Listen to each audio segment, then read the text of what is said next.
1st of July. Hello, welcome to Good Morning Kenya. A beautiful Wednesday morning. We are right at the beginning of a bright new month. Good morning, welcome to Good Morning Kenya. My name is Victor Lo. Karibu sana. So, Vivian? Yes. I made a prediction. Yes, you did. I said Norway is going to beat Cote d'Ivoire 2-1. 2-1. And that's how it landed. And beat them they did. And beat them they did. So, Regina Lisema, she doesn't have a team at the World Cup. She's a Gor Mahia fan. Yes, unless Gor Mahia was playing. No. Which it's not. Yeah. Which it is not. Yes. So you can pick a team to replace Kogalo. Loyalty. Standing Kogalo with her Gor. team. Hey. Standing with her team. Ginwa Sekao.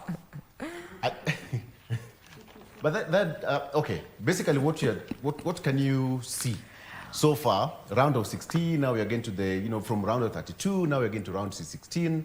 So far, the momentum is picking. Ray, Vivian, unlike at the beginning of the World Cup.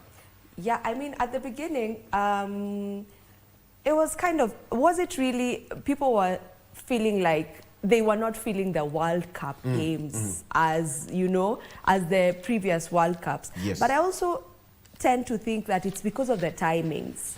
So we are not really getting maybe the time to watch the games because sometimes some of them come in at 2 a.m., some at 4 a.m. So maybe that could be the issue. But now, with the rounds of 32, we've been seeing the games come in at 8 p.m., 7 p.m. So it's more favorable right now, I tend to think. So I guess that's why now we feel like, okay, now the World Cup has just begun. Yeah, I'd say it's going to be more interesting. Mexico currently and Ecuador, 2-0 to Mexico, 75th minute. So I think this is for Mexico to take home. This is for them.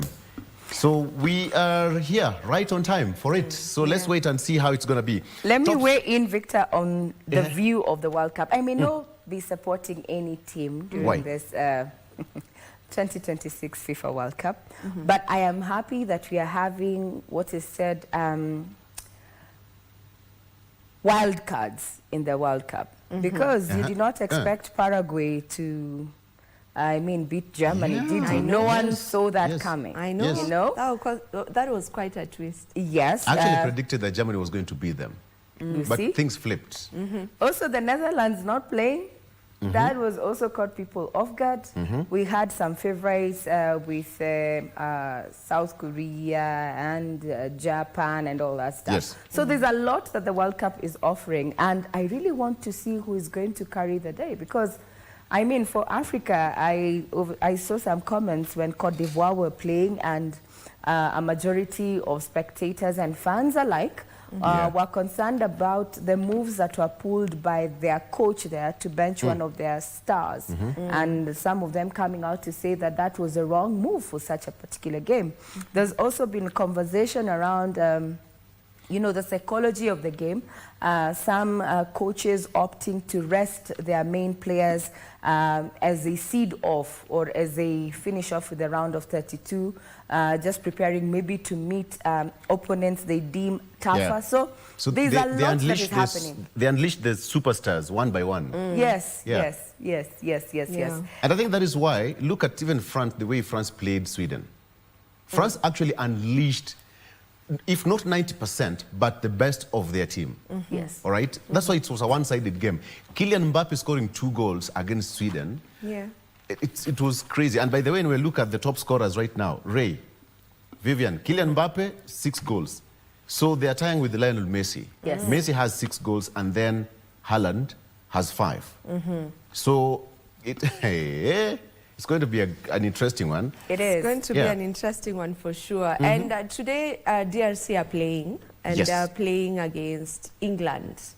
I've been saying that anytime an African team is playing, I am supporting the African team. But I know for sure that this is going to be a really difficult game for DRC. But can we talk about their tenacity with all that has been happening in their country and for them to get to this point in the World Cup? I think they deserve an applause, with the war, with Ebola, but they're still there, and they've been playing a good game. So I'm rooting for them in today's game, and it's actually going to be showing right here on KBC at 7 p.m. Yeah, correct. Perfect timing. And maybe finally, I am also going to be supporting actually DRC Congo for this.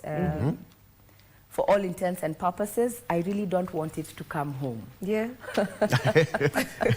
I don't want it to come home. England has been singing that slogan for so long in so many competitions and tournaments over the years, international, local. Well, let's just say we don't want it to come home this time. Not yet. Not yet. Not yet. It's going to be an interesting one. Actually, the World Cup has just begun. So as we get into the round of 16, then now to the semis, the quarters, and all that's going to be quite an interesting one. All right, so let's talk about, come back home a little bit for a minute. Today, let's talk about the game plan. So this is the reality, okay? So this is the reality. My guest will tell me what the reality is. I'll be joined by Stephen Mwakesi, party leader, People's Empowerment Party. Gilbert Awino, lawyer and secretary of SupreComp, will be here, as well as Peter Ndung is a political analyst, and a gentleman, Christian Atandola Senior, who is a political analyst and a historian. Let's talk about what is here, the game plan. So this is the reality. What is the reality? Wait for that answer at exactly 7. Vivian. And away for that, we'll also be having 2 other conversations right here on Good Morning Kenya, one of them being fossil fuels and a threat to marine life along the ocean corridor. And I'll be having that conversation with the National Network Coordinator, Kenya Oil and Gas Working Group, that is Mr. Muturi Kamau. And right after that, we'll have our Women at the Forefront segment. And today we'll be having the co-founder and CEO of Universal Future Frontiers. Her name is Nyakeo Geshoki, and we'll just be looking at the anatomy of a purpose-driven CEO. That conversation will come to you around 9 a.m. So do stay right here with us. Regina, what is in the news? And I would like to chat a bit about the NTSA regulations that should be in play. Well, according to developments from the particular authority, is that the NTSA has shelved the private car inspection to next year after public rage. It was also revealed that the NTSA, that is the National Transport Safety Authority, went ahead to suspend the mandatory annual inspection of private vehicles, citing shortage of certified centers. In fact, the revelation was quite, damning, so to speak, and a majority of people who've come out actually to speak to what was happening during that particular press conference is that this was the first time a government authority admitted not to having the capacity to implement what they had already planned to roll out. So much is coming up. We're going to be looking at that as we bring you up to speed with those stories that have been making headlines. And we focus on Nyandarua, more precisely in Ol Kalou, where a section of government-allied leaders has defended the ongoing development projects in Ol Kalou, dismissing claims by opposition leaders that the projects are aimed at influencing the upcoming parliamentary by-elections. Led by TSP party leader Mwangi Kionjori, they cautioned the opposition against politicizing development, maintaining that the ongoing projects will be completed within the stipulated timeline. Now, speaking separately, residents of Rorata and Ngorokia in Kianjuri, Ol Kalou, hailed the government for rehabilitation of the Rutarab Dam, saying the project has greatly improved access to water for domestic use. The remarks were made during the inspection of the ongoing works by engineers from the Ministry of Water, who also conducted a feasibility study for the second phase of the project.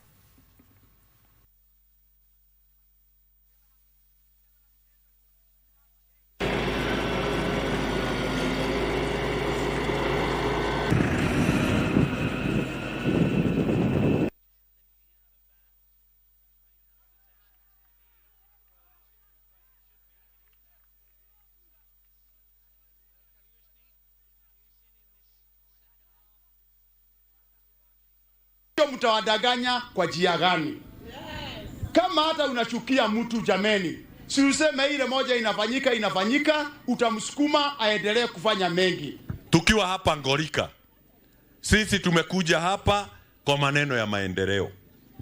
Na sisi sera yetu kubwa tukiwa hapa Ngorika ni maendeleo ambayo itasaidia wananchi wetu wa hapa Ngorika. Maneno ya barabara ndio sisi tunaongea. Maneno ya maji ndio sisi tunaongea. Maneno ya kujenga mashule ndio sisi tunaongea. Sisi tunataka watu wetu waelewe haja kukaa ndani ya serikali.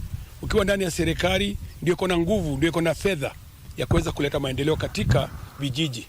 And I also want to thank the government because they promised they would come for distribution of water to their area residents. So I'm very, very grateful. Tunaomba serikali tusaidiwe na hii maji kwa sababu tunaweza lima, tunaweza fuga mifugo na tena maji ya kunywa.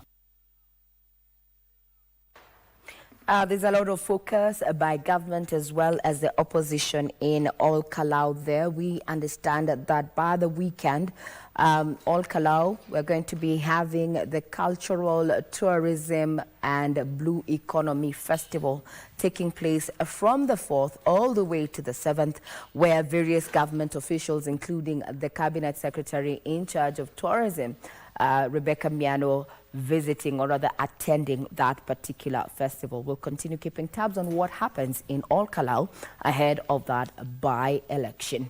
Now to matters of foreign affairs is that the government has evacuated 26 Kenyans from South Africa following recent xenophobic attacks targeting foreign nationals in parts of the country.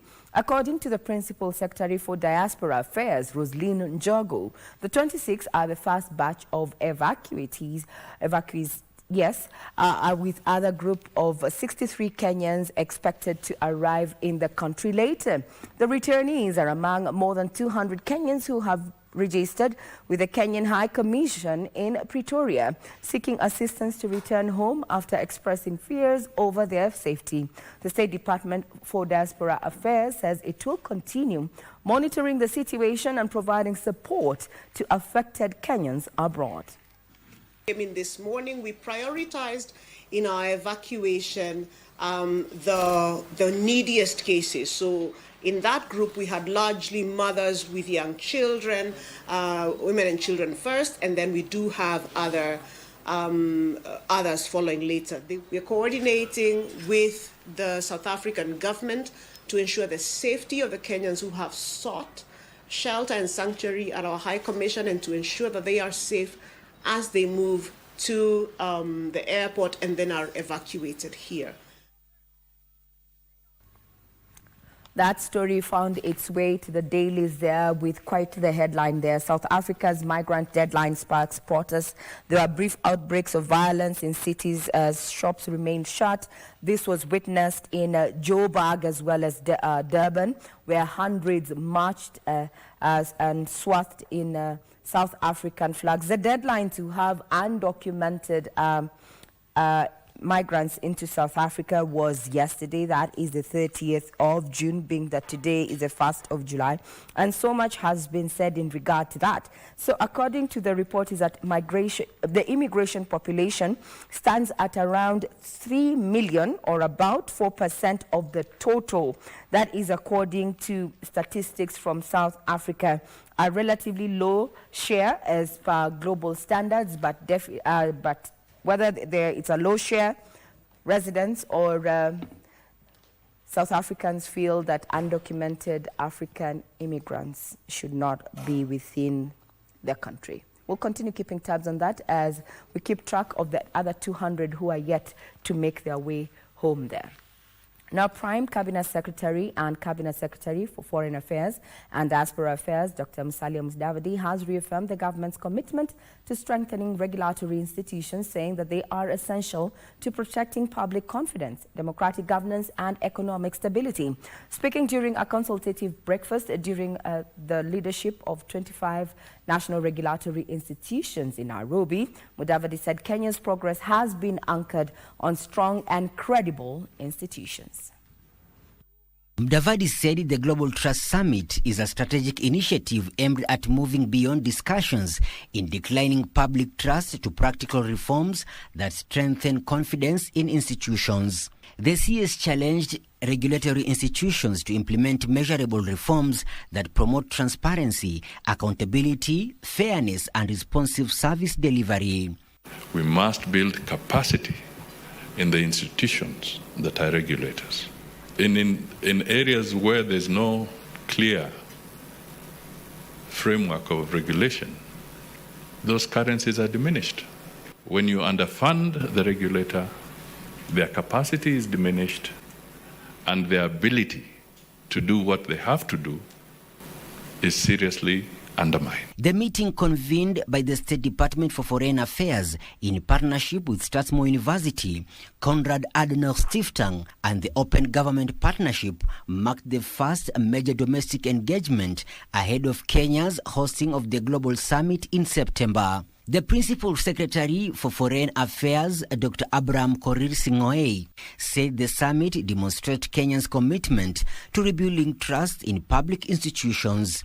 He added that the summit will bring together local and international stakeholders to strengthen institutions, enhance investor confidence, and support sustainable economic growth. Mutual trust is sitting around the table with critical principles, including the principle of peaceful coexistence. You can imagine how important mutual trust is, to sit around the table with the principle of peaceful coexistence, the principle of good governance, amongst others. During a fireside discussion, Strathmore University Vice-Chancellor Dr. Vincent Ogutu said strong institutions and principled leadership are both necessary to sustain public trust. The forum brought together regulators from the finance, health, transport, communications, energy, agriculture, and environmental sectors to identify commitments that will contribute to the legacy of the Global Trust Summit, which Kenya will host in Nairobi this September. Michael Mondiga for Good Morning Kenya. Now, village elders across the country will start receiving a monthly stipend from the government effective today, the 1st of July 2026. This was announced Tuesday by the Ministry of Interior and National Administration Interior Principal Secretary Raymond Omolo, who made the revelation during an induction training for 530 newly appointed Deputy County Commissioners. During the induction, he spelled out the role of Deputy County Commissioners as a link between the national government policies and implementation on the ground. Omolo called for discipline and professionalism among the newly appointed deputies, warning that compromised officers will not be tolerated.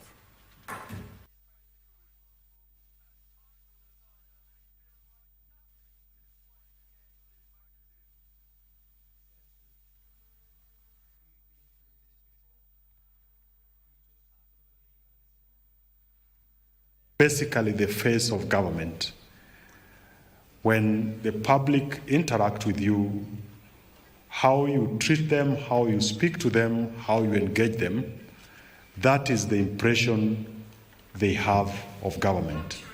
So we have a very big and noble responsibility in your assignment as administrators across the Republic. How well or how easy is it for the public to come to your office to access services or even to raise concerns?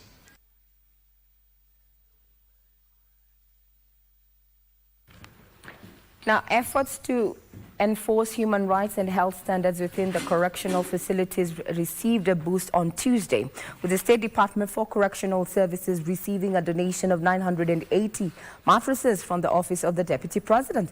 The donation, which was delivered by Chief of Staff in the Office of the Deputy President, Dr. Christopher Wanjao, will support ongoing efforts focused on rehabilitation, human dignity, and addressing overcrowding. Dr. Wanjao said every citizen, including those held in correctional facilities, has a right to dignity and treatment without discrimination. He at the same time called on Kenyans to participate actively and fully in the reintegration of reformed offenders into the society. Tunza mali ya serikali kwa sababu yeyote gereza anaweza kuingia ili muweze kukaa mazingira mema na mazingira ambayo yako na utu na heshima.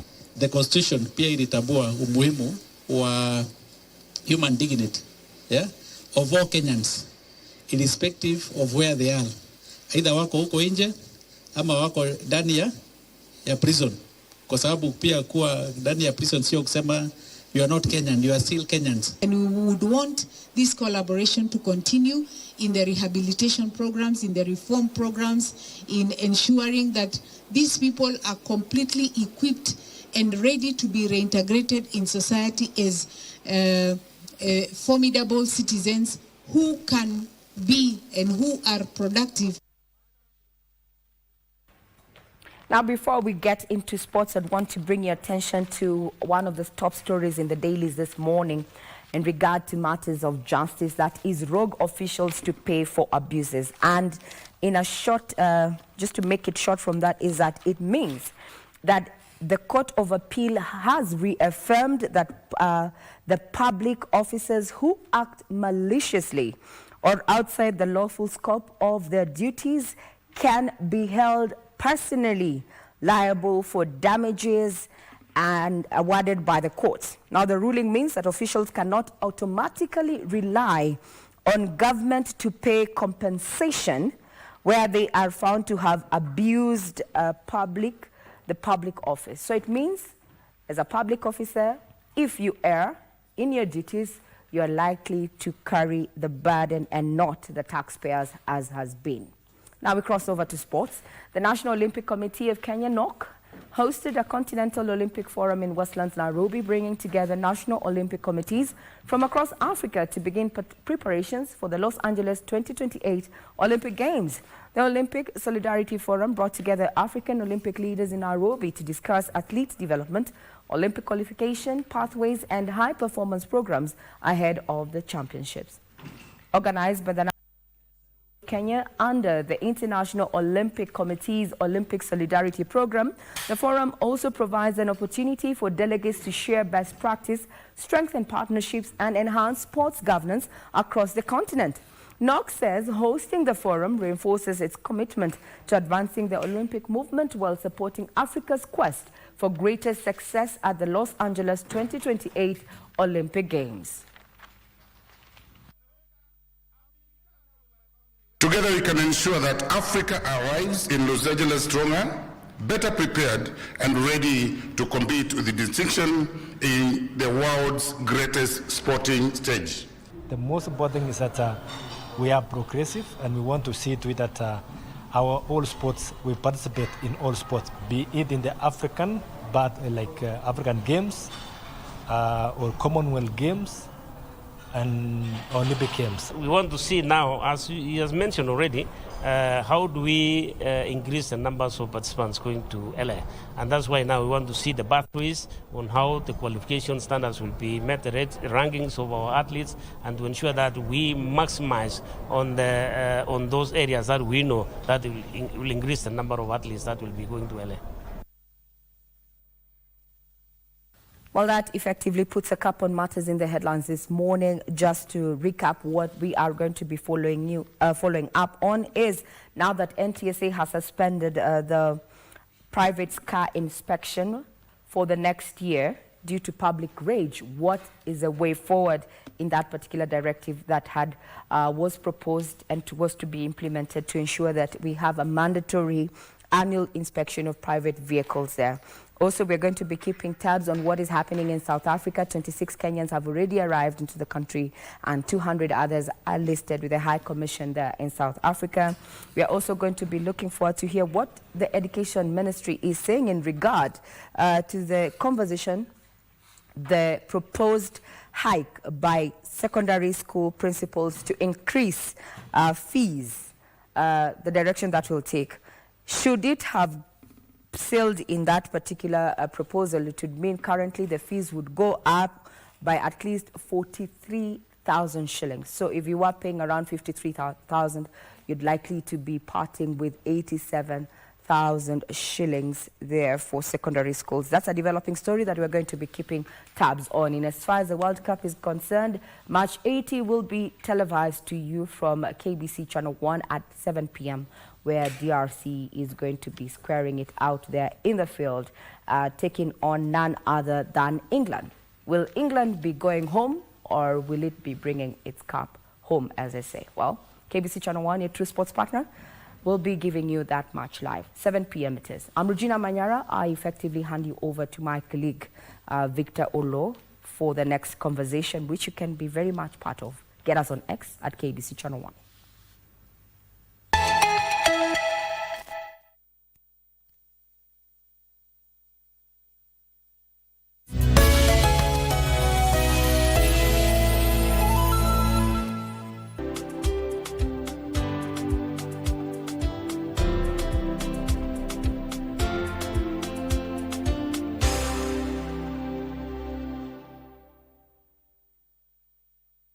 Umechoka kutumia links za kukwama? Cheki, free rewards ni hatari. Bro, ulikuwa unatumia wrong link na wrong info. Unahitaji info sahihi na link sahihi.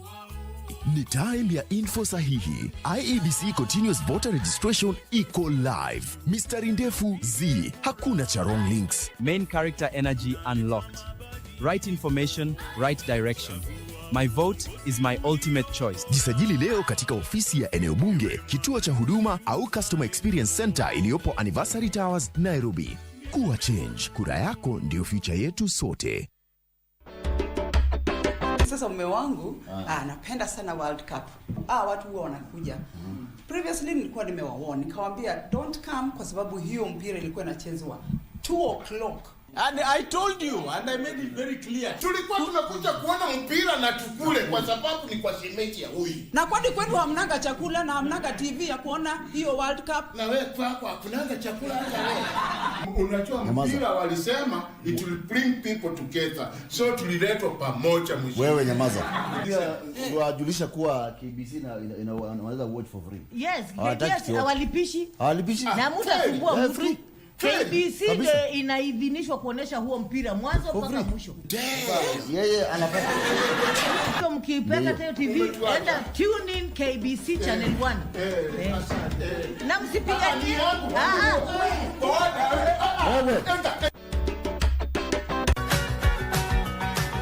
Kwanza kabisa, mitandao ya kijamii imeongeza uhalifu mitandaoni. Kumekuwa na visa vingi vya utapeli, wizi wa utambulisho, ulaghai wa kifedha na unyanyasaji mitandaoni, hasa kimapenzi na kijinsia. Mnaposema kuwa mitandao hii inaendeleza propaganda, sio mitandao, ni watu walio katika mitandao. Na kwa hivyo mitandao hii inafanya nini? Inatafuta njia za kuweza kuondoa watu kama hao mitandaoni hiyo ili watu waweze kuendelea kwa usalama. Tofautisha sauti zifuatazo ukizingatia uzuiliwaji wa hewa. Sauti nya na ya. Nya ni kingongo na sauti ya ni kiyeyusho.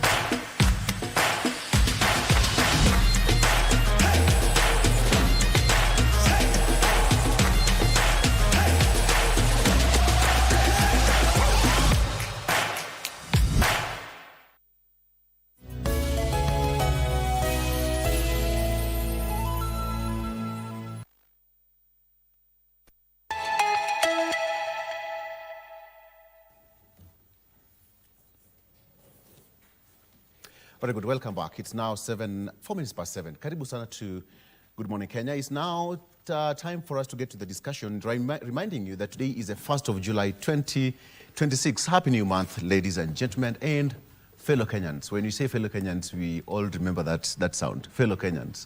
All right? So today we are going to take a look at the game plan ahead of 2027. And what is the reality in as far as this is concerned? Today being a Wednesday is the viewpoint. So let's discuss that. Starting with Stephen Mwakesi, who is a party leader, People's Empowerment Party. He will tell me what is the reality about People's Empowerment Party. The reality is, Mwakesi will answer that. Stephen, karibu sana. All right, and next to him is Gilbert Awino, who is SecGen and also a lawyer of SecGen of Supracomp, and he's also a lawyer. Karibu. Asante sana. And Peter Ndungu, next to me, is a political analyst. He's also salivating for Kiambu County senatorial seat. You're good?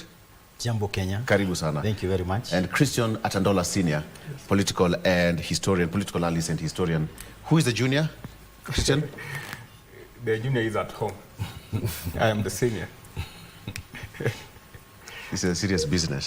So the reality is, junior ako nyumbani? Yes. Okay. Yeah. So let me start with the front page of the Star, and I will go, Peter, you will take me front page of the Standard, and Gilbert on the Daily Nation. IBC vows to stamp out political goons. That's on the front page of the Star. IBC vows to stamp out political goons. This is something that has been witnessed in the country for, for some time now. And the latest one was last week during the second anniversary, the Gen Z anniversary. IBC says that no politician or political party will be spared in fresh campaign to curb violence. Will they? Okay. The pictures there is of the United Opposition leaders led by Kalonzo Musyoka visiting the gentlemanly Schumer in hospital. And the court has also said that they need one of the suspects arrested, dead or alive. That is what is here. Rights group slam state terror as abductions grow. That is, police say that alleged abductions and disappearances are actually under investigations. That is on the front page of the Star. Another story which is of quite importance here is that there's a fresh twist as NTSA overlooks Senate in new transport rules. They have so far suspended a number of orders, and for the next 1 year, that is on the front page. And another sad story, 3 million youth hooked on Miraa as heroin and cocaine spread. Okay, so that's on the front page of the Star. Peter, what's on the front page of the Standard? Why the state must produce missing man. This is the habeas corpus. Standard. All right. The Standard is just read what's on the front page of the Standard. The High Court has ordered Inspector General of Police Douglas Kanja to account for one of the 2 men who vanished, dead or alive, as a protest demanding their release, descending into bloodshed with police fatality, shooting a bypasser. As pressure mount over the disappearance, abductors are resurfacing with chilling similar accounts of being blindfolded, handcuffed, stabbed and tortured in secret safe houses, prompting the question, who is behind it all? Meanwhile, the government insists that those claiming they were kidnapped were merely in hiding. All right. Yes, and then the most interesting story here, as I have been saying it, is that clerks in Leader Mwananchi over Opposition Alliance ahead of 2027. Why is it interesting? Why is it interesting? Because I have been saying that you need to lay foundation. My brother here has a foundation for his political party, but these guys they are relying on the things which they don't have foundation. They don't have political party. Okay. Yes. Hold there. Gilbert, on the front page of the Daily Nation, what's on the Daily Nation? A very interesting judgment by the Court of Appeal. Go ahead. That upheld the High Court decision. What does the headline say? The headline says that rogue officials to pay for abuses, basically stating that you are now going to be personally liable for the commissions while in office as public officer, as opposed to the government paying for the damages that might be given by the courts out of your commissions as a public officer. This arises from a case where a district commissioner had been slapped with some, I think, substantial amount, about 4.8 million. But he had asked that since he was a public servant, that cost be borne by the government. Yes. And the judge says, no, for the commissions individually you performed while in office, you are the one who is carry supposed your own to cross. Yeah, carry your own cross. Okay. Yeah, I think that is a very interesting judgment coming from the courts, that now people will realize that huu msemo kwamba serikali haina mjukuu, wajukuu wapo. Iwapo utatekeleza pengine makosa fulani, the time to reckon will come even 10 years or many years after you leave office. Yes. This is a very interesting judgment. However, it is also marred by, I think, a certain level of paradox in this sense, that when we speak of civil servants or public servants, the courts are also not left out. Even the judges themselves are public servants. So in the same breath that we expect that civilians are held personally liable, let's also say that then in that case, judges have also been accused of malpractices. Some of them have even left the judiciary. in that case, then instead of just slapping them on the wrist, let them as well be held accountable personally for the commissions that they undertake while in office. You know that a judge cannot be, or a judicial officer for that matter, cannot be held to individually account for the commissions during the practice of perhaps execution of their mandate as judicial officers. So therefore, I see the paradox that, yes, they're expecting the civilians to pay for this. We hope that this also transcends the judiciary, where they will remember that even them as public officials, the commissions that they undertake, the times for to reckon will come. Let's come back to our discussion. Gentlemen, today is going to be an open question. So the 2027 game plan is here. So what is the reality? And Stephen, I'll start with you. The reality is, you are the party leader of the People's Empowerment Party. Yes. PEP. Yes. So the reality is, go ahead. The reality is Kenya needs a transformation, and we have a bunch of leaders who are politicians but not leaders. We do not have people who have the best interests of the people at heart. And when we are going into 2027, we need a new paradigm in the way we look at leadership, in the way citizens actually select and elect the people who represent them in the spheres of influence and governance in this country. And that is why you find a party like the People's Empowerment Party has only one agenda in this coming election: to instigate and push for the change of as many elected members of parliament, elected members of MCAs, and elected members of Council of Governors as possible. Because this country needs a ballot revolution that actually completely changes the way the people who are seated in certain offices currently are running things for the affairs of this country. June 25th of 2024, something got broken in this republic. And the place where we were shown the biggest problem was in Bunge. And it's about time that in 2027, the story changes.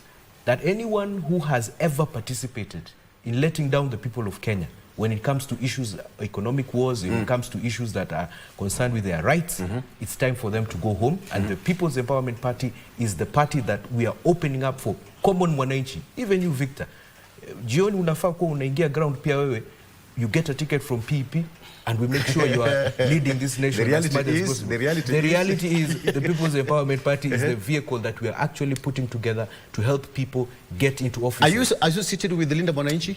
Now, this... Are you associated with Linda Mwananchi? Let me tell you why I'm not associated with Linda Mwananchi as yet. The reason is, as it stands right now, Linda Mwananchi is an ODM pressure group. The only reason it exists is to create pressure in ODM. Now, all of us know, and even you can read from that newspaper, there is only so far you can go in someone else's party. If you truly want to lead, you have to step out and actually find a vehicle that actually can capture the aspirations of the people that you need. So as long as these brothers of mine, Bwana Sifuna, Bwana Babuino, and Mzee Orengo, are still playing around ODM games, they cannot be able to capture the imagination that Kenyans want going into 2027. Are you affiliated to any political party? My party is the People's Empowerment Party. I'm not affiliated with any coalition because there is no coalition yet that actually captures the imagination of the people. Now, if these gentlemen were to move away from holding large rallies that are attracting young people, old women and men who want to see a change in this country, only to take them back into ODM to be led by youth leader Oburu Odinga, then they have lost direction. But if they want to be part of the change, they can come to People's Empowerment Party, and I am willing to host them so that they can actually see. Who do you want to come to PEP? Sifuna can come into PEP. I am happy to host him, and I actually make sure that he's a co-party leader na tuende tuchukue serikali. What is the problem? Are you denying that PEP is not part and parcel of the Linda Mwananchi? Linda Mwananchi as yet is an ODM pressure group. In fact, it's a very amorphous group that only speaks one language. Keep Sifuna in office. Oburu is not our leader. Who told you? What are those? You cannot take that to win an election and remove William Ruto from power. Linda Mwananchi needs to get his act together. And are we conversing with them and telling them it's time to move and actually take the country in the right direction? Of course we are. And I, Mwakesi, so you're having some. So you're having some tea. Of course, we definitely must have tea with people like that who have a Gilbert. The reality is. The reality is that if the opposition does not put itself in order, it doesn't matter whether ODM Linda Mwananchi is a pressure group or otherwise. If the opposition does not put its house in order, the presidency in 2027, William Ruto will win with a landslide. That is the fact. We have seen that every so often it is President William Ruto who is seen by everyone. And in communications, the person you see is the person you know. The medium becomes the message. I don't know where Kalonzo Musyoka is, because he has been mooted to be, the flag bearer for the united opposition. But you cannot take forever to unite when there is no drive towards what basically is going to drive those people into having one presidential candidate. The reality also is that there is something in a name. The political party, the naming of political parties does not arise from the blues. In fact, in the boardroom, people have come up with very complicated names for political parties. And ultimately, those political parties just end up, being parties for, winning 1 or 2 political seats. When the Orange Democratic Party was named ODM, the origin of that was Kivuitu, who then had given Kenyans 2 options. We are going to have the no, that is going to have the banana, the orange, and the yes, that's going to banana. And that is how some people started calling Kenya Banana Republic. And that is also how we ended up having Orange Democratic Party of Kenya. Therefore, the Linda Mwananchi is a conversation that happens within the Kenyan space. I will not be surprised if Linda Mwananchi becomes a party or morphs itself into unions that perhaps associations or the coming together organizations that basically just mirror what they stand for. So I will not be surprised going forward that even though Bwana Mwakesi here refers to Linda Mwananchi as an ODM pressure group, there is always a beginning. I highly suspect that perhaps the Linda Mwananchi team are thinking that we cannot continue to be wearing the same jacket because people always see us as the wheelman, Mr. Oburu.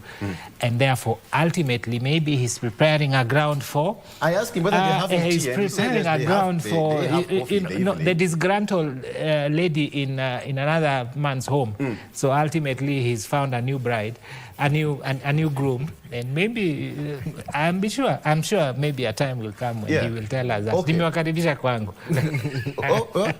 Okay, the door is open. Christian, what is the reality? The reality is... Okay, Victor, according to the new constitution, that is the Constitution of Kenya 2010, Article 1, it says that power belongs to the people, and it goes ahead and gives the way forward on how that power is supposed to be exercised. And in the context of our republic, we exercise our power through elections. Yes. You understand? All of us cannot go and sit in parliament. We are represented there by the elected leaders. Right. And that gives me a direction that all these things starts and end on the ballot. You know, when I was a small kid at my village, we used to go to hunt in the forest. So what we used to do, we could collect like 50 dogs, the whole homestead. Dogs? Yeah, 50 dogs and 30 boys. We collect the dogs and we go to the forest to hunt. Okay. But now, something that used to amaze me, at the evening, we could come with 1 rabbit. 1.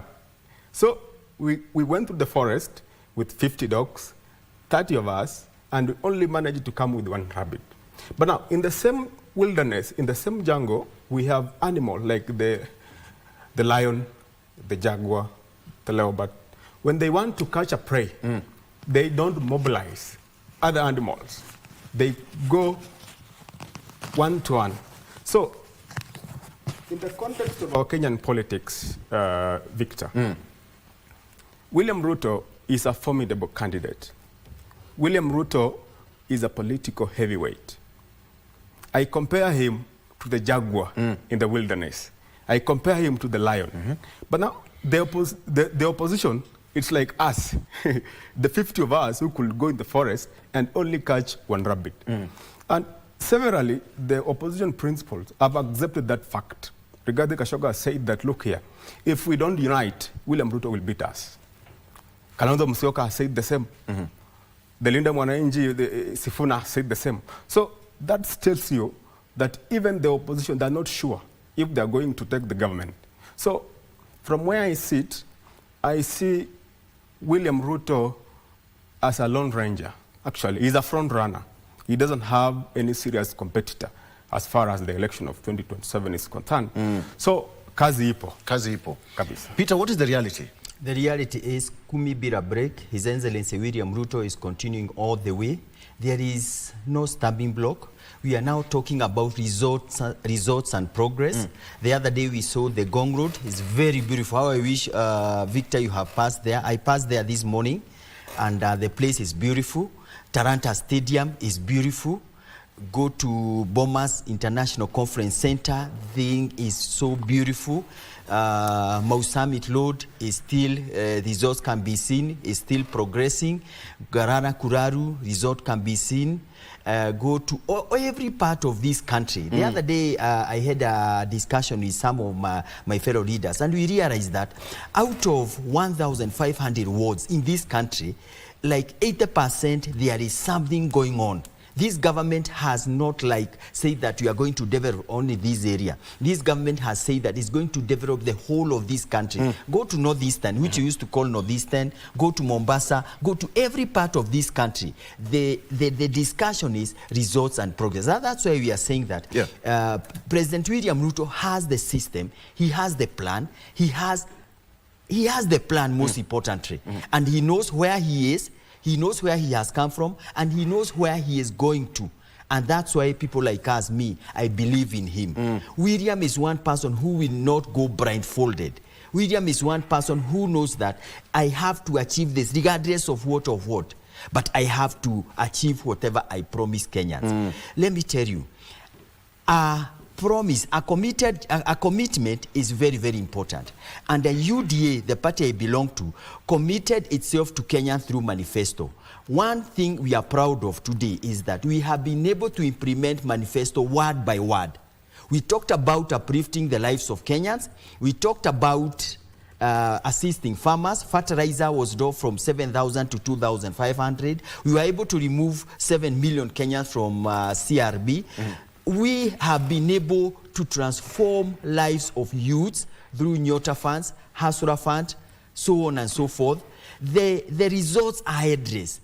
The progress is ongoing. And I'm sure, I'm cocksure that Kenyans will still grant His Excellency William Ruto another term of 5 years, and will just continue and finish his 2 terms. And at the end of it all, because each and every time comes to an end, at the end of the 10 years, Kenya will sit down and say, this is what William Ruto was able to do during his tenure. Gilbert, why are you smiling? What is the reality? Yeah, it deserves a rebuttal, because we are basically saying that you can kill us, but give us the roads. Who is going to use the road?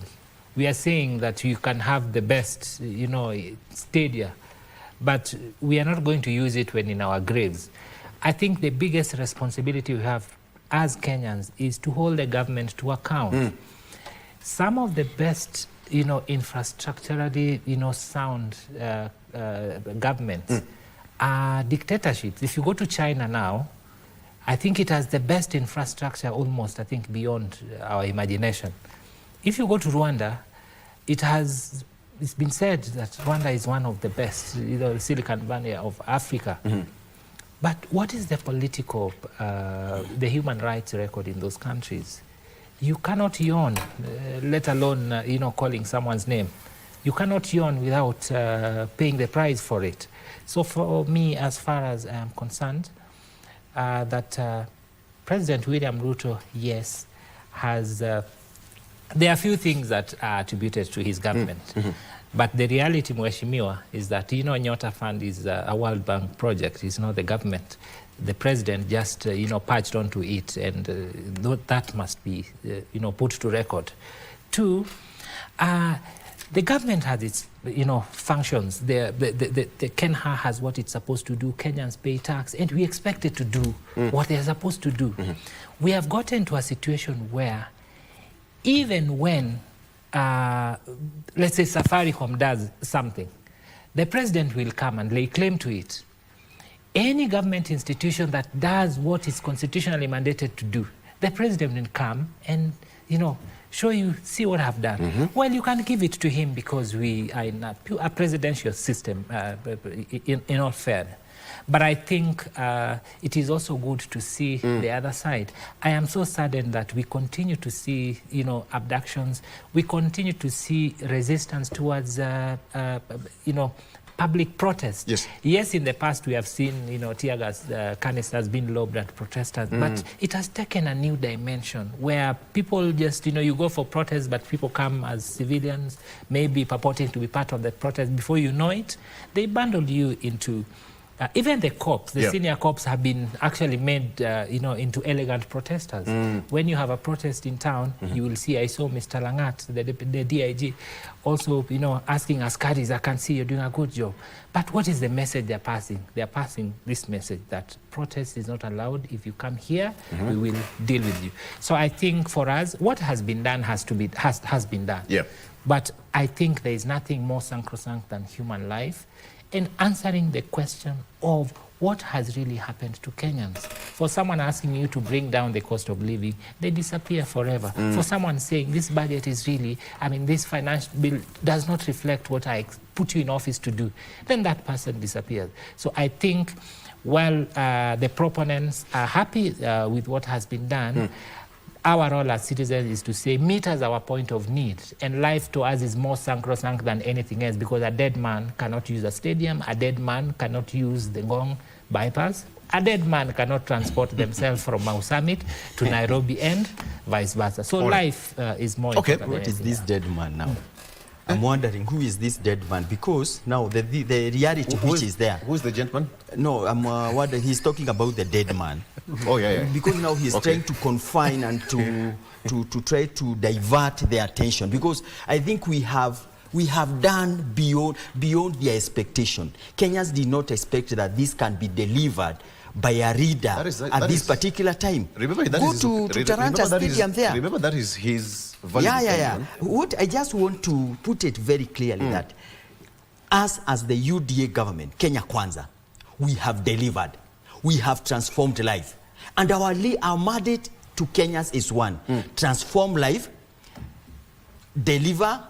You promise something, deliver that something you promise to Kenyans, and that's all. And at the end of the day, the scorecards will be produced. That you, UDA, Kenya Kwanza government, where is your scorecard? Your scorecard is here. Then the other people will be told, also you people, give us your scorecards. Okay. Yeah, so at the end of the day, the most important thing, at that hour of need, Kenyans will tell everybody, produce your scorecard, and I'm cocksure that President William Ruto will carry the day. Stephen?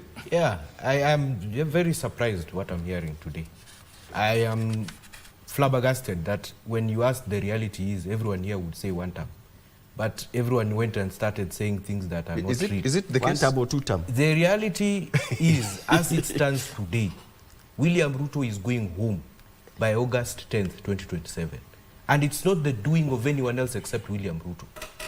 Because what happens when you go into an election, there's nothing else except a reposition of trust. That we are trusting you, you will lead and do as you have said, and deliver as you have said, and keep us all safe. When we can all agree there's some deliverables that people can say. No, don't interrupt me, boy.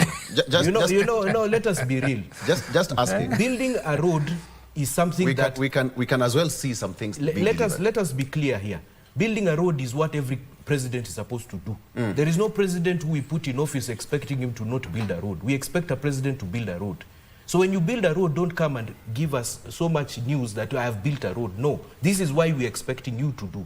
What we expect you to do additional to building a road, to giving us a hospital, is to make sure you stay with our trust, that we can trust you, that when we go to the street, no one will die. That we can trust you, that when we tell you we don't want a finance bill that's going to make us suffer economically, you will actually listen to us and put a stop. But you don't, when you decide that you're going to push through laws that the people of Kenya feel that are inconveniencing them, you lose our trust. Now, the reason why William Ruto will not be elected in August 10, 2027 is not because of Rigathi Gachagua or Kalonzo Musyoka or Sifuna or Mwakesi. No, The reason why he will not be elected is because his opponent in the 2027 election is the people of Kenya. It is not any other individual candidate, because the people of Kenya have lost trust in the president of this republic. So the reality is, it's 7:30, and we need to take a break. Thank you. That's the reality. I want to serve you tea. I'm a good man. Stay with us. Stay with us.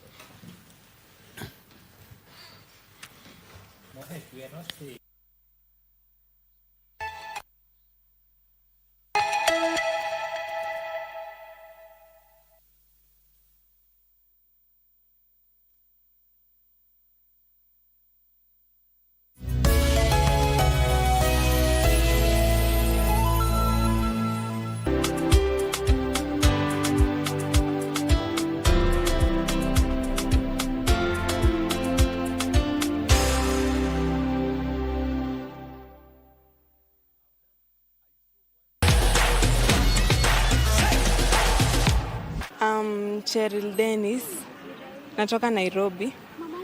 So France imecheza poa na Dembele amekuwa akiscore poa sana. My name is Eugene Muhinda. World Cup iko fiti. The only crazy part ni ile time ina play. You know, if you look at the time inacheza midnight sana. It's only like 1, 2, 3 utapata inacheza around 10, 9, 11. But mostly inacheza from midnight all the way to morning hours. So inakuwa a little bit crazy to watch World Cup, since you have to catch up with few things here and there. You have to go to work, prepare yourself to go to work. Wale wote ambao wanatazama hii mambo ya World Cup, wale ambao wako mashinani, wako maeneo ya CBD, kila mahali, kumbuke tu ya kwanza #World Cup iko KBC.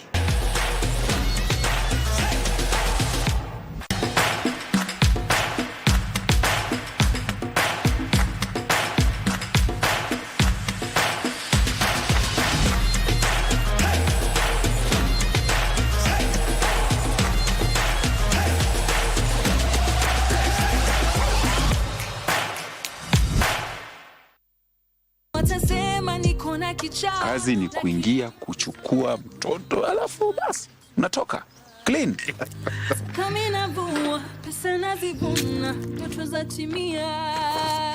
Hakuna mali yangu hata kidogo nampatia, manake naona sasa anaanza kutumia kifua. Haya. Yaani mimi na mke wangu tunapika chakula ya watu zaidi ya 50, alafu wanakosa kuja kwa sababu yenu. Mimi na Andrew tuko na information kuhusu wizi unaofanyika sasa hivi. Isijasikia mambo ya uwizi wa mabavu wala uwizi wowote.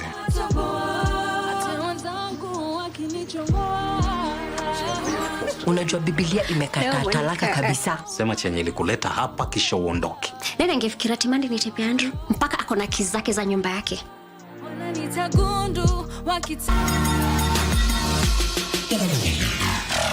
Just with the left foot, just to bend it into the far post.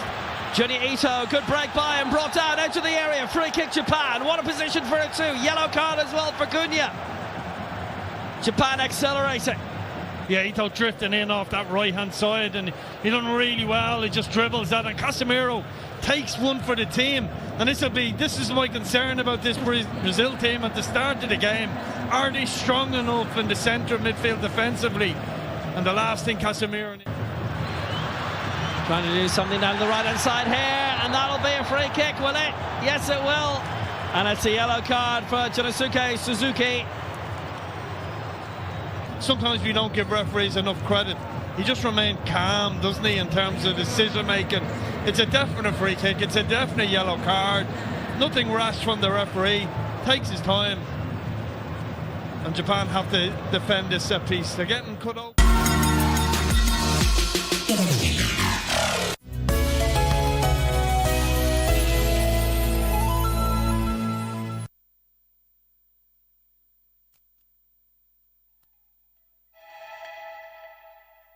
Totally different. All right, good morning. Welcome back. So, I'm a good person. The reality is I serve them tea. Yeah. Now you can see all of them, they're happy. And you see when boys, in a bigger story, we have to drink something.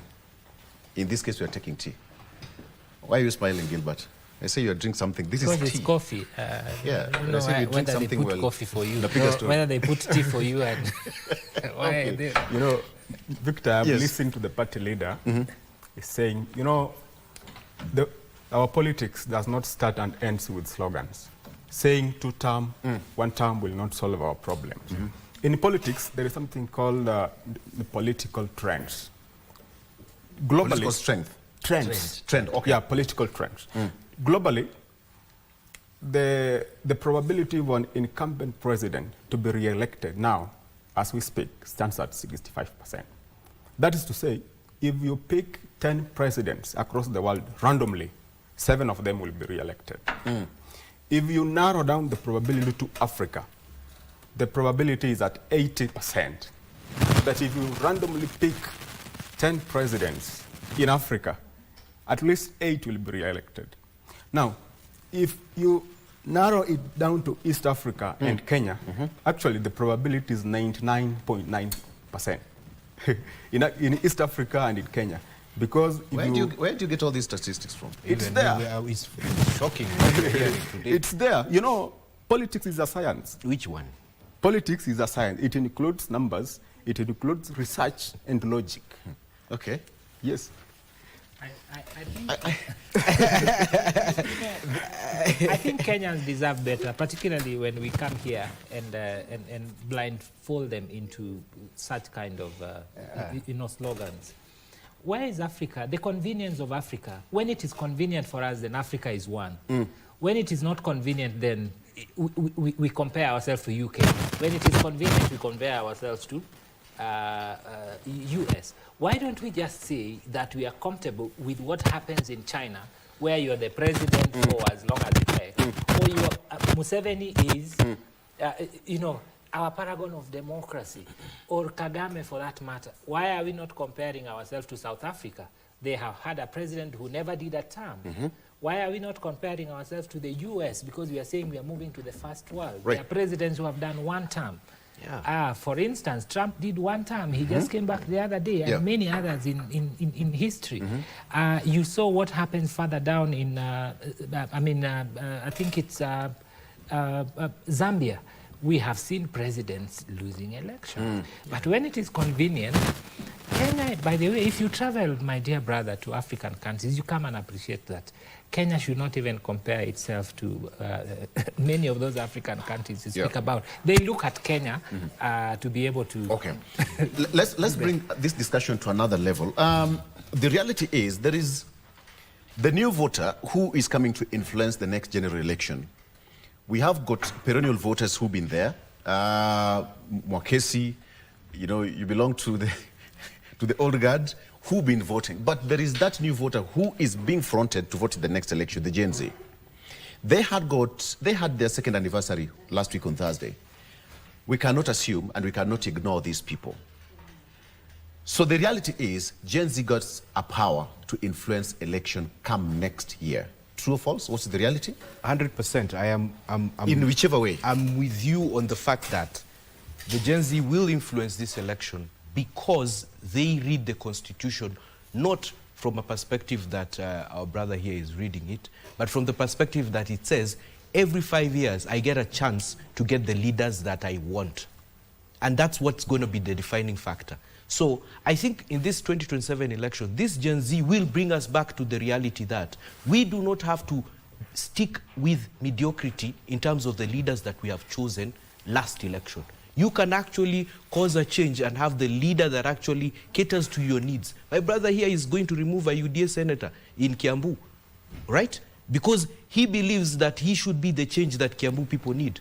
So we are going to actually walk into a paradigm whereby business as usual will no longer transcend into politics as it has been with the millennials and older generations. It is actually going to be an election whereby the young people will say, you have condoned a lot of things that have hurt us in the past. You have condoned human rights abuses. You have condoned government laxity. You have condoned MPs who are elected and go and forget the voice of the people. 2027, August 10th, the young people, Gen Z, will show up for only one reason, that actually the ballot can actually cause a change. And luckily enough, the young people are also very aware that their vote counts not in KICC or Bomas or wherever that will be.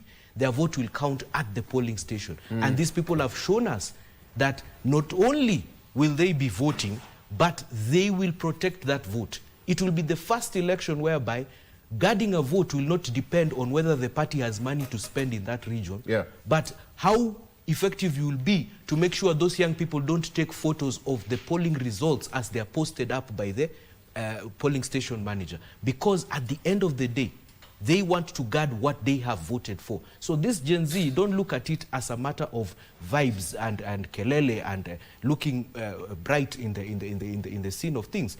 They will be there to make sure that their vote not only counts, is protected, and they will choose leaders who speak their language. And their language is what? Take care of us, we take care of you. If you have no interest in taking care of the young people and their futures, you can be guaranteed you will be home by the cock crow.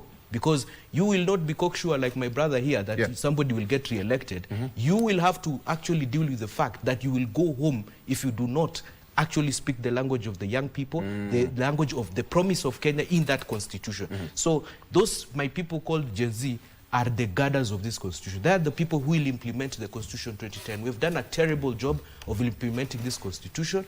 We have taken it like a suggestion. The constitution is not a suggestion. It is actually a blueprint of how to govern. My brother, William Ruto, I've been a very good friend of the president. So I'm just talking about someone I don't know. I know him personally. And I can tell you one thing. He is a good campaigner, but he has failed on the part of governing. Now, I can agree, in this 2027, he'll give people pressure in terms of campaigning. But I guarantee you, when it comes to the question of can the young people, the Gen Z, the millennials, and the people in general trust that he can get another term and govern as well, that's where the problem comes in. Does he have a shot at coming back? Well, if he puts his best effort and earns our trust, he probably will get the votes of the people. Even those Gen Z can vote for William Ruto if he can get their trust back. But if he fails to earn their trust back, when the June 25th commemoration is happening, the president is discussing Bomas instead of saying, oh, tulipoteza vijana, poleni sana wananchi wenzangu. Okay. That would have been something different. And that's how you get trust back. That is how you win a re-election. But for now, People Empowerment Party will be part of the change together with the Gen Z to ensure any rogue governor, in my county I'm running for governor of Taita Taveta, I am going to take that man home because he has failed to deliver for the people of Kenya. Wait. They say, rewind, hold the rewind against. I'll come back to that. Look at the divisive numbers. They will influence. If they all come out and vote en masse, of course they are going to influence how the numbers will go up. Gilbert. The Gen Z numbers, the Gen Z is a mirage in this sense. It's a mirage? Yeah, it's a mirage. There is no voter called Gen Z. There is a voter who is called a Kalenjin, there is a voter who is called a Luo, there is a voter from Taita Taveta, there is a voter who still identifies himself as a man from Kiambu, a man from the mountain. Those are going to be the significant factors that will influence voters, in addition to turnout. If you look at the Gen Z movement 2 years back, when Raila Odinga, and Ruto spoke, the protest stopped. So it tells you that the number of people who had been protesting there, you could see their political affiliation. If you speak to... Okay, all right. But I think your battery is dead. My battery is dead? It's going to be sorted. Just sorry for that. Talk about that. Let's come back to Christian. Yes. So let's talk about, even, you can pick it from where he's left. Okay. Of course, he'll also come back to his point. He's talking about, actually, I was even coming to the issue of ethnicity, how the regional balance will also affect voting come next year, the reality about that. Yes. But let's come back to that gentleman called, or that lady called the Gen Z. Yes. There is that issue of the digital background, battleground, that they influence. Yes. We cannot ignore that. What is the reality? Yeah, it is true that we cannot ignore the young voters. And, I am amazed when the party leader is speaking on the behalf of the Gen Z. Me, myself, I am a Gen Z. I am 27 years old. So I don't need someone to speak for me. For you and your and I'm here. Yes. When were you young? Yes. So, politics, it's an adjective that some people use to manipulate others. The name Gen Z was codified by a section of the political class. I can tell you, Victor. Gen Z was not an organic movement. If it were an organic movement, it could have made an impact on 2027 election. But unfortunately, it was not an organic movement. It's only a few people sat down and crowned the word Gen Z, with the reason that the young people don't have the benefit of history. Because they will be told that William Ruto is killing people, but they don't know what happened in 1969 when we had the massacre in Kisumu. They don't What know. are you saying? So the young people, yes, they are fighting a cause, but we have a section of the political class that are using them to score their political. You understand? So it calls for the young people to sit down and reconstruct themselves. You have seen the voter registration that has just ended like a few months ago. The numbers, it's not good. It's not good, actually. The young people, yes, they have tried to register, but IBC did not attain the target that it was speculating to attain. So, IBC actually surpassed the number. Yes. So they did. So Are you a historian? IBC surpassed the target, but not for the young people. But I'm speaking specifically for this bracket of the young people. So to some extent, I support my brother here that politics is local. Our politics is divided into tribal lines, that people vote based on their tribal kings, that the Luo will vote for their own candidate, the people from Mount Kenya will vote for their own candidate, the people from Rift Valley will vote for their own candidate. So it is something that is in our, that we have cultivated in our political culture for too long. So for us to have a change, we need to have a honest discussion. We need to sit down as a young people, being guided with people with the people like the PLP party leader, to have a honest discussion. That we say that William Ruto has failed. This is what we promised, and he has not delivered. We vote him out. But if he has delivered, why not for the young people to vote him in? Okay. Yes. Before I come to you, it was your time, Gilbert, for fairness. Saying that, yes, I agree with him to a small extent, but I would also want to say that as he was speaking, I was observing the face of the gentleman in front. And I think he's also a Gen Z. And sometimes when you speak for Gen Zs, you have to make sure that you represent what actually is in their minds. I think there was a mismatch. Now, in terms of the Gen Z numbers, where they will help is that for the longest time they have never been turning up to go and vote. Whether the elections of 2012, 2007, they have not been turning up. Maybe 2027 they will have a reason to go to the polling station and vote. Yes, in terms of the numbers, what he says is actually correct, that IBC, yes, indeed surpassed the target, but the Gen Z numbers were not as the apologists for Gen Z had thought. But I still think that what will influence the political arithmetic of 2077, politicians are the biggest marketers of the ideals that they have. The governor to be, and I wish you all the best, Bwana Mwakesi, bila kesi nyingi, sio? Now, so what we are saying that the message you take to the people of Taita Taveta and the other factors around your campaign, including where you come from, your history, what you have done, will play much more than you just appealing to a specific age bracket. And this transcends across the Republic, that if you are a politician, your message must resonate with what the people of that particular area look for. What is your name? I cannot go to Kiambu and vie as a senator of UDA. They want to vote for me because, yes, the Constitution allows me to go to Kiambu and vie so long as I register there, because my name is Awino and they need Akimani there. It tells you that indeed ethnicity still plays a much more important role. We have Mheshimiwa Bire, who is a member of parliament in Taita Taveta, right? Outliers are always there in research. That cannot be ignored. It's but 1 out of 10. Yeah, 1 out of 10. Okay. But to a large extent, oftentimes in Kiambu County. Yes. There's a here in so Gilbert, you can try. Can he go to even in Busia we have why not? Go and try. Try the good constituency, Bana. We can speak all the facts there. But when you go there, you'll see the facts. So I think what will matter to us is basically how we mobilize our tribal identity. Wamunyoro is not a Gen Z, but if you speak to every person in Central, because Central has gone, it doesn't matter whether a child is born now or Mzee is 90 years, they are all saying one term. It does not matter who is actually the age bracket, the person who is speaking. Okay. Yes, okay. That's what I would like to say. Very now, what I can say is that us as the UDA government, Kenya Kwanza, under the leadership of very able leader, His Excellency William Ruto, we have plans to talk and to have a conversation with every Kenyans, regardless of their age, and especially the youth. Also, we have their mini project we are doing, and most of these projects you are seeing us implementing through the government, we have been given these ideas by the young people. We go to them through the mitandao. Nowadays, we have the ICT superhighway, and we have really encouraged that we want a communication, and we communicate with them.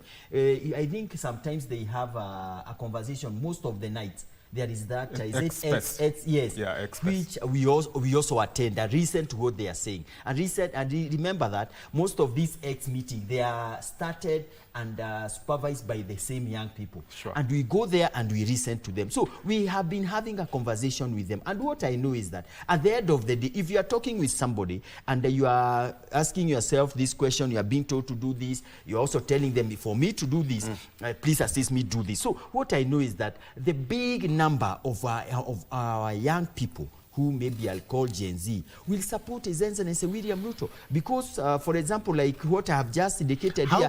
But the question, it's not even about who they support, how they influence next year's general election voting plan, not who they will support. Now, how they are going to influence is one, that whoever is going to be in line with them, whoever will agree with them, they will definitely give him or her the support. But by doing what? You must first and foremost have a conversation with them. You must listen to them. They listen to you and agree. Do you know what they've been agitating for from 2024? Definitely, I know. What have they been talking about? There. They have been talking about many things. Like? And they have been talking about, for example, the empowerment. Most importantly is empowerment. And empowerment in terms of either be supported in business or employment. And so, because that's the most important part of them as far as is concerned. Yes. The other things are still there. We are not underrating anything. But the most important thing as far as they are concerned, it is the issue that we are not employed, we need to do business. And we have come in, Hadi, and we have supported that. We are giving them employment. We have kazi majuu, tuko na kazi za affordable housing, tuko na kazi za ICT. We are rolling out Nyota Fund, we are rolling out Hasura Fund. We are doing all what we can. And as I have told you earlier, most of these things we are implementing to youths, we don't come up with them. They give us these ideas. So we are in conversation, we are in talks with them. And what I have told you is this: yes, they are going to influence the forthcoming general election. How? Whoever they are going to agree with, whoever will be there with them. If they agree with Peter that this is the way to go, and you have agreed this is the way to go, they will put all their votes there. Because them, they are, okay, as much as my brother here has said that a tribal issue will not be ruled out, because which I agree also. But also somehow they have said that they are tribalists. They have said that, though you cannot really run away from that, but I also, one thing which is there is that if you can be able to touch their heart, the way we are trying our level, because this process is progressing on well. I can vividly say here, without any doubts in my mind, that the conversation we have with all the Kenyans, youth included, is progressing on well. Under the leadership of His Excellency William Ruto, and that's why we are saying that this journey is ongoing. The results can be seen in each and every sector, in each and every age group, in each and every part of this country. And at the end of the day... You are giving a scorecard, but you're not giving me the reasons why Gen Z will. We are futuristic here. But I have told you that we are in conversation with them. We are in talk with them. Whatever we have been delivering to them, for example, like Nyota Fund, Hasura Fund, ICT jobs, Kazi Maju, affordable housing job, among other many things we are doing to them. It's ongoing. The conversation is ongoing. Yes, Governor. Yes, Mukesh. Yes. Thank you for that. And from your mouth to God's ears, the people of Taita Taveta are waiting for my time. But here's the point I wanted to make, and you're right to bring this conversation on Gen Z. The reason being, every election and every electoral cycle, every person who runs for president, they target the young of that election.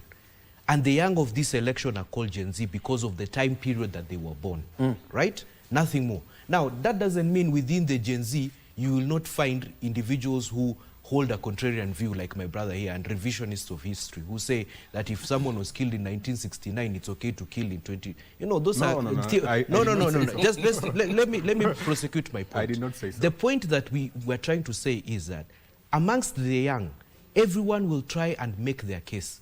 That is the president, that will be whoever comes to challenge him in the presidency.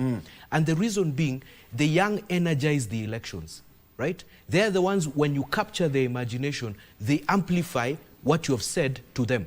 That is why when we were doing 2013, there was a digital and analog conversation. So let me just ask this question. Yes. Can the Gen Z power change the political ecosystem? How the politicians think? Exactly.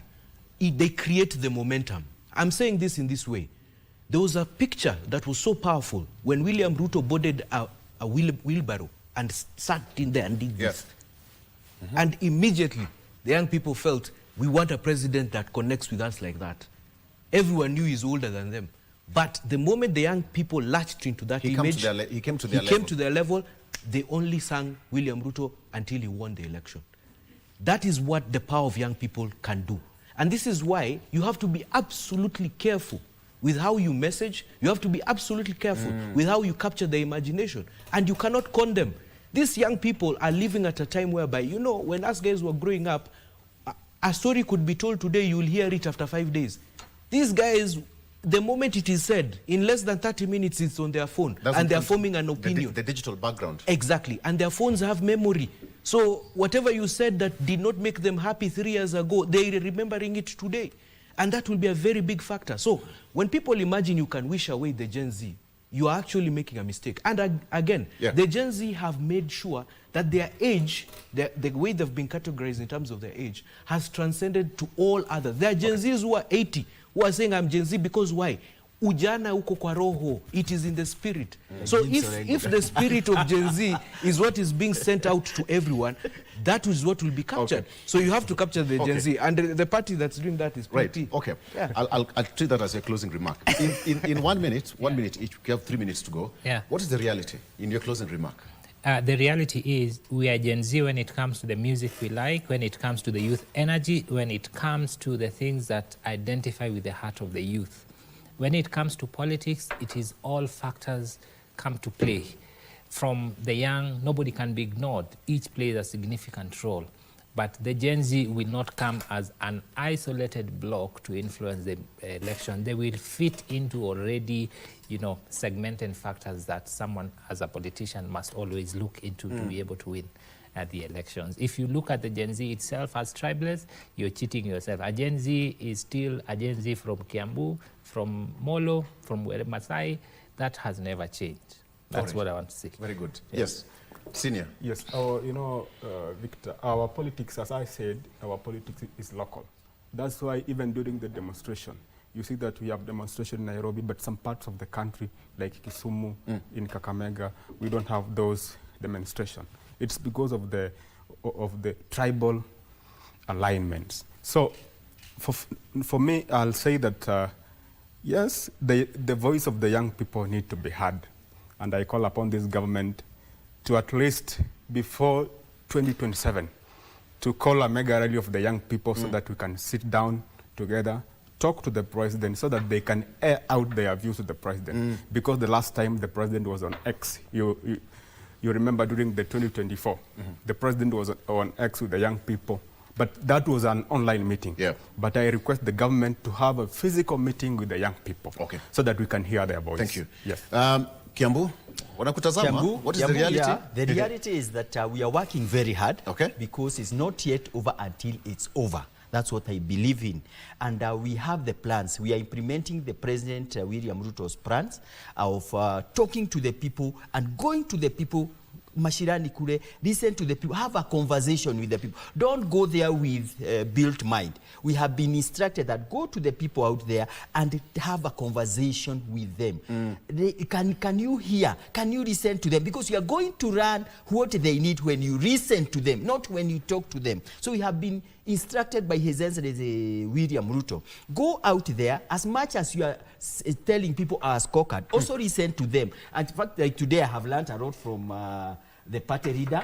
I have been learning a lot from Bwana Wakili here. He's a wise man here. Also, I have learned a lot from the senior, but one of the Gen Z. So we are out there. We are ready for discussion. We are open. We are ready to listen to you guys, because when you want to serve you, if you want to serve you better, we must listen to you and you must tell us this is this is the way to go. So as far as anything is concerned, I'm still appealing to Kenyans. Let's support His Excellency William Ruto in the ongoing projects which we are going. Let's keep conversation alive. Let's keep on criticizing also. We allow it because it's very important. Tell us here you are not doing this, but also support us. And when it comes to 2027, Kaide vote for him for continuity. Mwakwesi, you said one thing. Director, just 1 minute. You said you're going for Taita Taveta gubernatorial seat. Yes. I'm going to break a rule in 30 seconds. What is your manifesto? My manifesto is just premised on 4 items. 1, chakula. People must be fed. Afya, we must get healthcare that works. Elimu, we must, from the lowest level, ECD all the way up, we must have our people capable of learning. And 4th, kazi. I want as many young people and people of Taita Taveta employed in businesses, starting companies, and even in government as much as possible, because it's when people have money in their pocket that they're able to redeem themselves. So that's my manifesto. Wish you all the best. Thank you. Thank you so much, Victor. So next time when you come here, just pick our calls. If you calls and you always have time for you. If you call, just pick up his call. Because we know it. Thank you so much for joining us. The reality is there will be a game today, KBC. The match between England and DRC Congo, Batoto Congo, today at 7 p.m. So far, African countries are doing pretty fine. I hope that Congo is going to do something to England. When you talk about England, we know who they are to us. So yes, all right. So thank you so much for joining us. Stephen Mokesi, who is the party leader, PEP, thank you so much for coming. Gilbert Awino, who is a lawyer and Secretary Supracomp, as well as Peter Ndungu, political analyst, asante sana, and Kriston Atandola Senior, who is a political analyst and historian. Thank you so much, gentlemen, for coming. The reality is, that's where we wrap it up. Asante sana for joining us. Good morning. Good morning.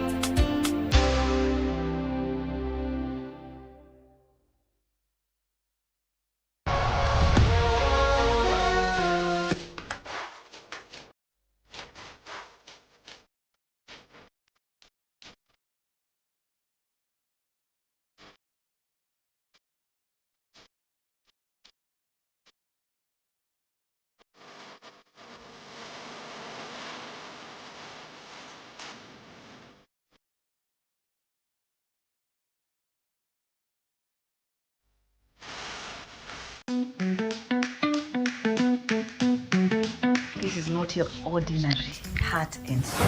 My name's MC Mose Richards. I'm Pauline Richards.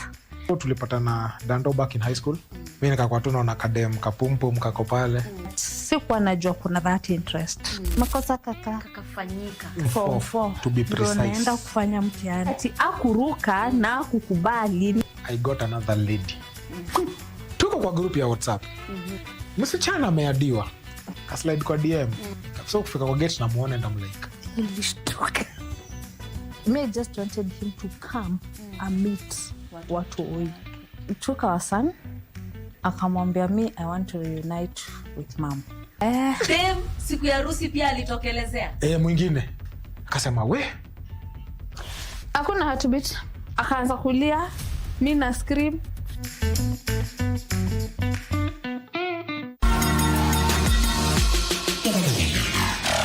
Just with the left foot, just a bended into the far post.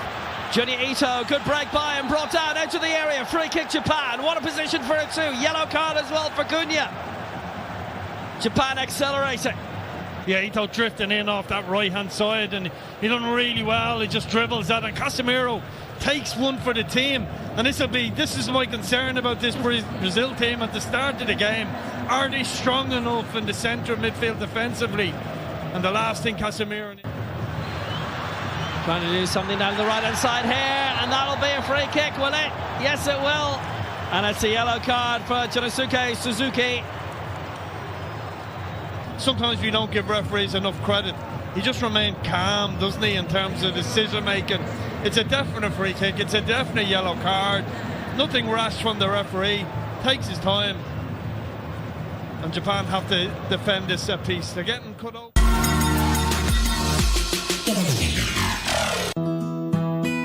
Kwenye Mkulima wiki hii tunakuza uyoga na kuendeleza kilimo biashara. Lazima ikuwe ndani ya nyumba, huwezi kufanya nje. Nimeelezea nikasema hata kama ziua zinakuwa kwa msitu, ule msitu umeipea conditions zenye ziko very good for that. Yeah. But sasa hapa tunajaribu kuleta ile conditions za msitu za forest hapa ndani. Ungana nasi Jumamosi saa 10:30 hapa KBC Channel 1 kwa mseto kamili wa kilimo.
James Nyamwea was born on December 27, 1927 in Nyaribari, Masaba, in present-day Kisii County.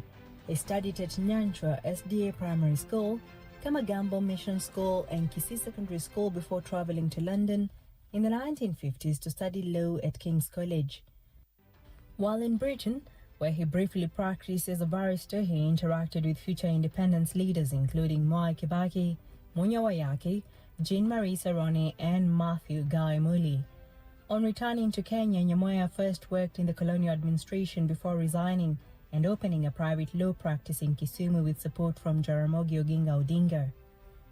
He soon became part of a new generation of African lawyers involved in the nationalist movement alongside Agwing Skothik and Mareka Geshaga.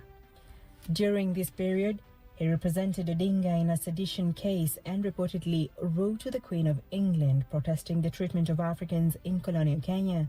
After independence, Nyamoya served in several senior government positions, including Assistant Minister in the Office of the President, Minister for Foreign Affairs, Minister of State for Provincial Administration, Minister for Power and Communications, and later Minister for Labour.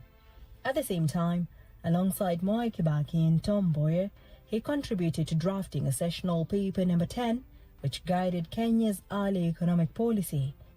As Minister for Labour, Nyamoya is credited for establishing the Industrial Court of Kenya and formulating the Employment Act, frameworks that structured labour relations between workers, employers, and government. Kenya also joined the International Labour Organization during his tenure. Nyamoya represented Nyaribari constituency in Parliament from 1963 to 1979, where he championed education and healthcare development in the region. When Joseph Murumbi resigned as Vice President and Daniel Arap Moi was appointed to the position, Nyamoya became leader of government business in Parliament, a role that effectively placed him above the Vice President in parliamentary hierarchy. This development created political rivalry between Nyamoya and Moi that would later shape his fortunes after Kenyatta's death. After President Kenyatta's death, his political influence declined. He lost his parliamentary seat in 1979 and later served briefly as chairman of the Elections and Boundaries Commission. In the 1990s, he joined Mwai Kibaki in founding the Democratic Party and became its national vice chairman. James Nyamoya died in 1995. He is remembered as a pioneer lawyer, nationalist, and cabinet minister who helped shape Kenya's early legal and labor institutions.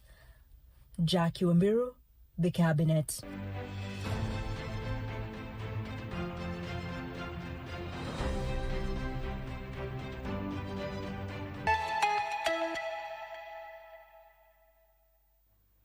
We do apologize for that slight technical hit. Now, as I was saying, we are getting into our next conversation, and today we are talking about fossil fuels and threats to marine life, specifically along the ocean corridor. And with me in studio is the National Network Coordinator, Kenya Oil and Gas Working Group. His name is Muturi Kamau. Muturi, welcome to the show. Thank you very much. It's a pleasure to have you here this morning. And before we get deep into the conversation, just why is it important for us to particularly speak about this right now? Why is it relevant for us to speak about this right now? Yeah, thank you for having me. I think first and foremost it is important to look at the trends. Over the last, we could say, 2 or 3 decades. While a lot of the countries situated in what a lot of people tend to refer to as the global north have predominantly relied on fossil fuel energy as a source of energy for different industries, sectors and spaces, and to advance the economies. We have gotten to a point where there is the realization that emissions from fossil fuel development has come with its own negative implications. Key or the center of it being that there has been the realization that we need to cap the global temperatures at 1.5 degrees. And that's why a lot of jurisdictions have taken up commitments under the Paris Agreement to ensure that through their nationally determined contributions, that is something that happens.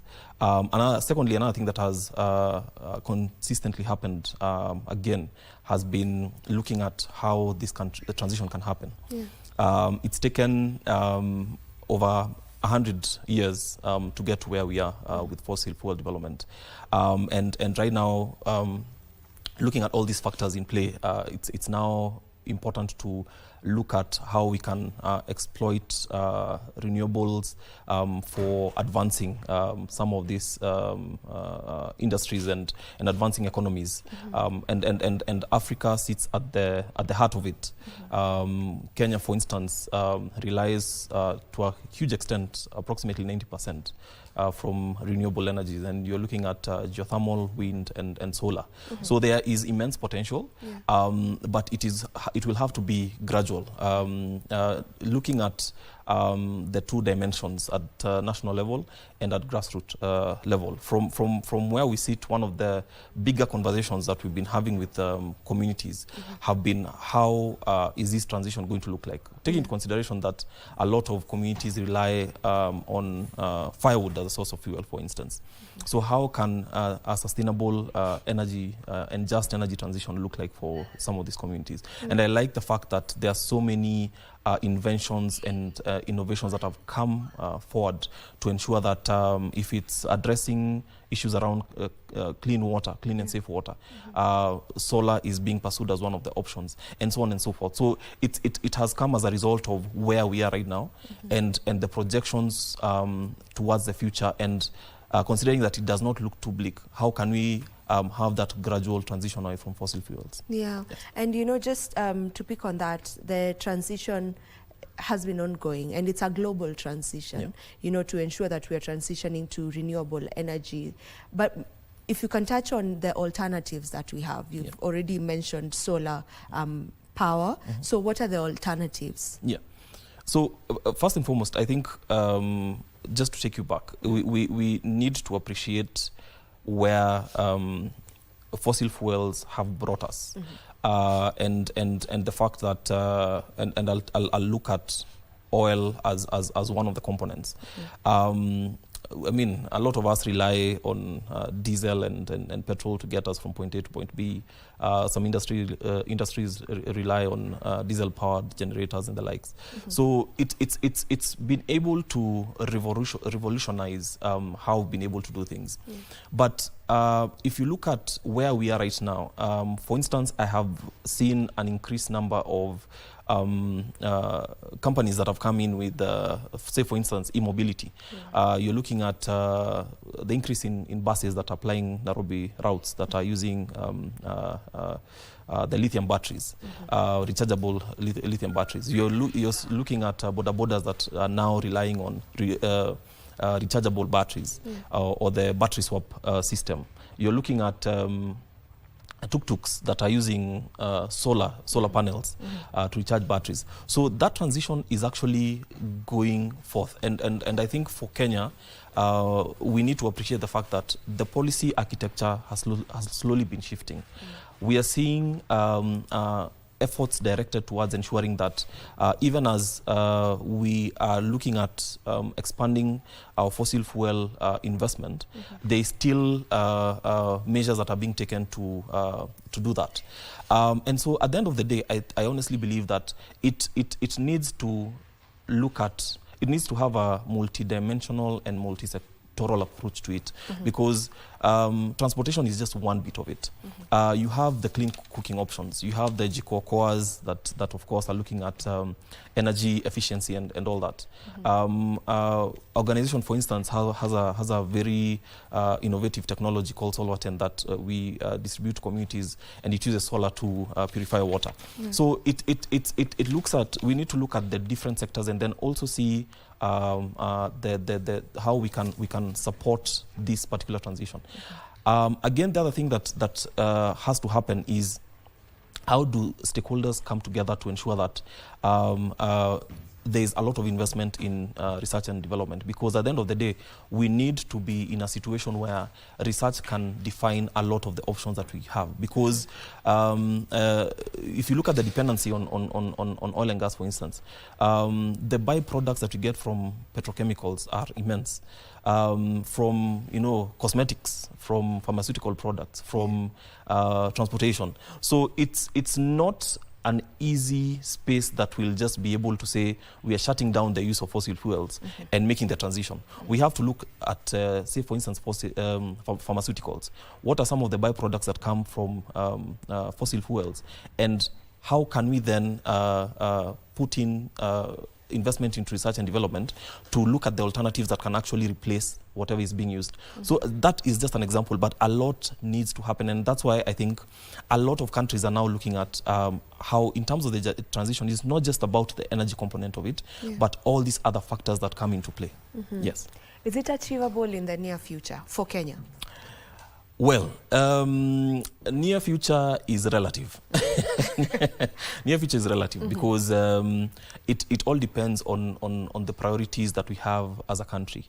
And at the same time, looking at one, what are some of the partnerships that we can actually enter into? Because if you're able to look at partnerships with other countries that have advanced some of these areas, then it is relatively going to be easy for us to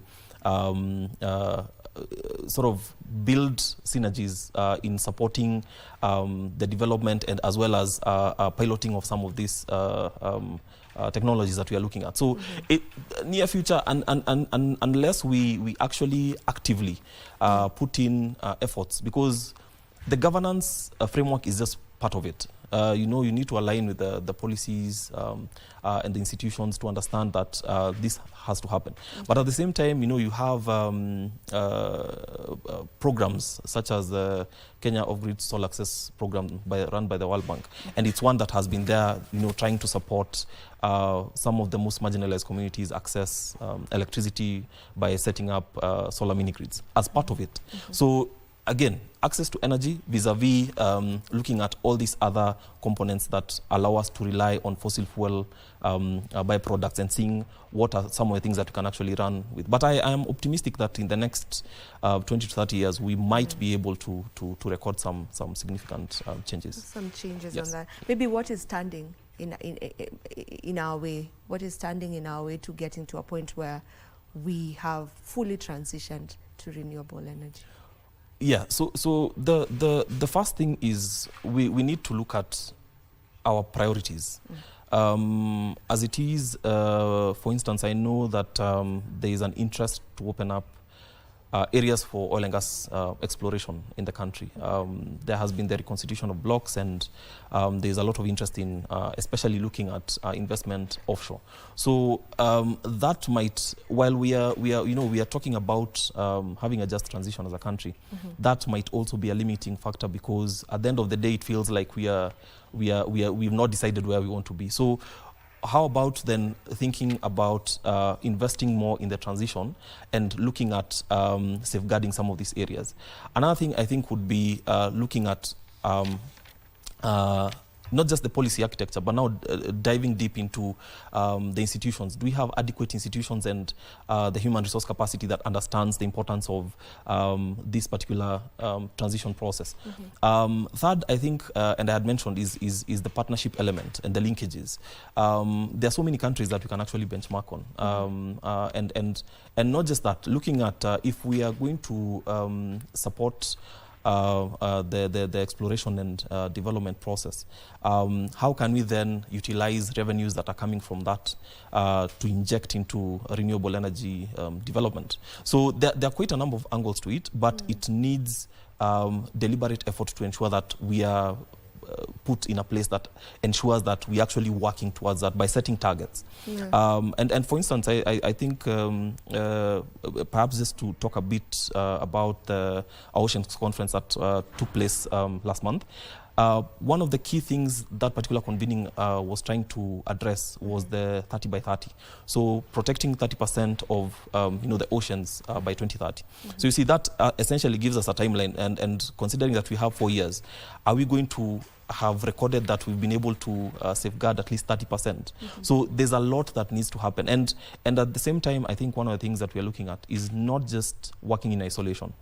Right now, we are strategically placed in the region. We are considered as the leaders in renewable energy investment. So it's to see how we can leverage on the region and the linkages that we can also develop with the different jurisdictions from West Africa and South Africa and other areas to ensure that we are strategically placed for this year. All right. And now I want us to get back to marine life, specifically along the ocean corridor. Why is the ocean health important? Yeah, that's a very good question. So if you look at the Kenyan coastline, for instance, it's estimated to be about 600 kilometers from Lamu to Kwale. And it is very rich in biodiversity. you look at the different mangrove species that we have, and a lot of the different species are actually concentrated in Lamu, from the Mkoko to Mchu to Mkanda and the likes. So we have a very wide variety. And these mangroves play a number of different roles. So one, they are very crucial areas for breeding grounds for different marine species. Two, they play a vital role in breaking down the waves that come from the ocean. So if we did not have mangroves, for instance, the likelihood of experiencing tsunamis and all that would actually be considered at a greater risk. We have endangered species such as the dugong. We have the marine protected areas, including Kiwayu, Kisitempunguti, and the likes. So there's quite a bit. And from a report that we did a few months ago with a US organization called Earth Insight and ourselves, as well as different, we're looking at offshore risks to marine species across quite a number of countries: Australia, Tanzania, Mexico, and the like. There were about 8 countries. And we noted that about 85% of offshore concessions as of 2024 were actually offshore, were in the marine environment. So these are places that, of course, are now, while they have a lot of sensitivity, they are at a greater risk because, one, if you now come back to Kenya and if you're looking at, say, loading and offloading of crude oil, there are risks of spills. And if there's that spillage, essentially then it will have an implication on the mangrove species and the different species. We saw a classic example is a few years ago with the Mauritius oil spill. And we saw a lot of, in fact, a lot of the communities that live along the coast were able to record reduced fish catch from tuna and all these other species because of that spillage. So the oceans are not just a source of livelihood for communities. It is an entire ecosystem that revolves around people as well as the marine species themselves. And that's why even as in the report itself, we were trying to advocate against opening up additional areas because the risks offshore are greater than risks on the terrestrial side. If you're drilling here, for instance, the risks from spillage and all these things, you can actually control them better as opposed to having them offshore. So those are some of the things that I believe that we need to take into consideration, and that's why we are calling for different stakeholders to reassess, and especially government, to just relook the interest offshore and try and see what are some of the sensitivities along the Kenyan coast, because 100% of the offshore blocks overlap these key sensitive areas. Yes. Yeah. And with that, could you also just maybe point out on the threats that these fossil fuels tend to pose? Yeah. So when you're looking at the award of a concession license, for instance, if it's offshore, a number of things happen once agreements have been entered into and investment decisions have been made. So you'll get investors putting together resources, and the most initial step is normally to get data to understand the area that you're looking at. So how they do this is that they use seismic boats during the seismic survey process that pull long lines of what we call hydrophones. And these hydrophones use loud bangs to generate sort of a noise that will give them a projection of an image to just understand the geology. So studies have shown that some of these noises have been detrimental to marine species, affecting their auditory systems. And then the other thing, and this we've also received from the fisher for communities that we've engaged, is that it has also been a risk to the fishing grounds, what they call IMBO. They've also been affected by these seismic activities.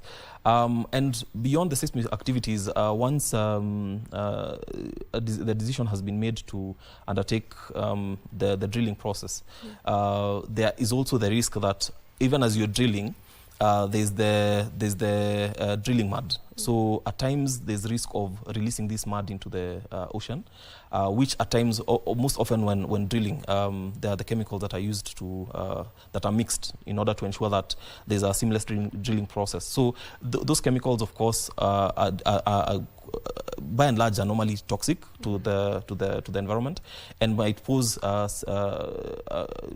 disastrous implications, because if you have fish that has interacted, say, with an environment that has been exposed to, say, heavy metals such as lead, and you consume that fish, then essentially you're at a higher risk of getting effects of carcinogenic compounds. So, I mean, looking at the different stages, you can actually determine what risk can actually be posed to what factors. Yeah. And from that, what you're saying is some of these risks or some of the impacts may not be felt immediately or may not be visible immediately, but have a ripple effect in the long run. Correct. Altogether. Correct. Yeah. Correct. And that's why while undertaking the environmental and social impact assessments, it is very important to identify the baseline conditions, the ecological baseline conditions for an area. And then secondly, to ensure that at the end of the day, there are mitigation measures put in place to ensure that any effects that may arise as a result of the work being undertaken can be addressed in a timely manner to ensure that the effects are not as severe as would be expected. Yes. Would you at the moment say that our marine ecosystem is declining, and maybe what does that mean for our blue economy? Yes. So Kenya as a country has been really keen on matters blue economy. And part of the blue economy strategy is looking at the exploitation, not just of marine species, but also looking at development of or exploration and exploitation of fossil fuels. Simply because if you're looking at the Somali, Kenya, Tanzania belt, for Tanzania, they have been lucky enough to tap into LNG. And for Somalia, just recently, they discovered quite a huge significant amount of oil reserves. So there's a lot of potential for Kenya. But at the same time, we also need to really consider how that is supposed to happen.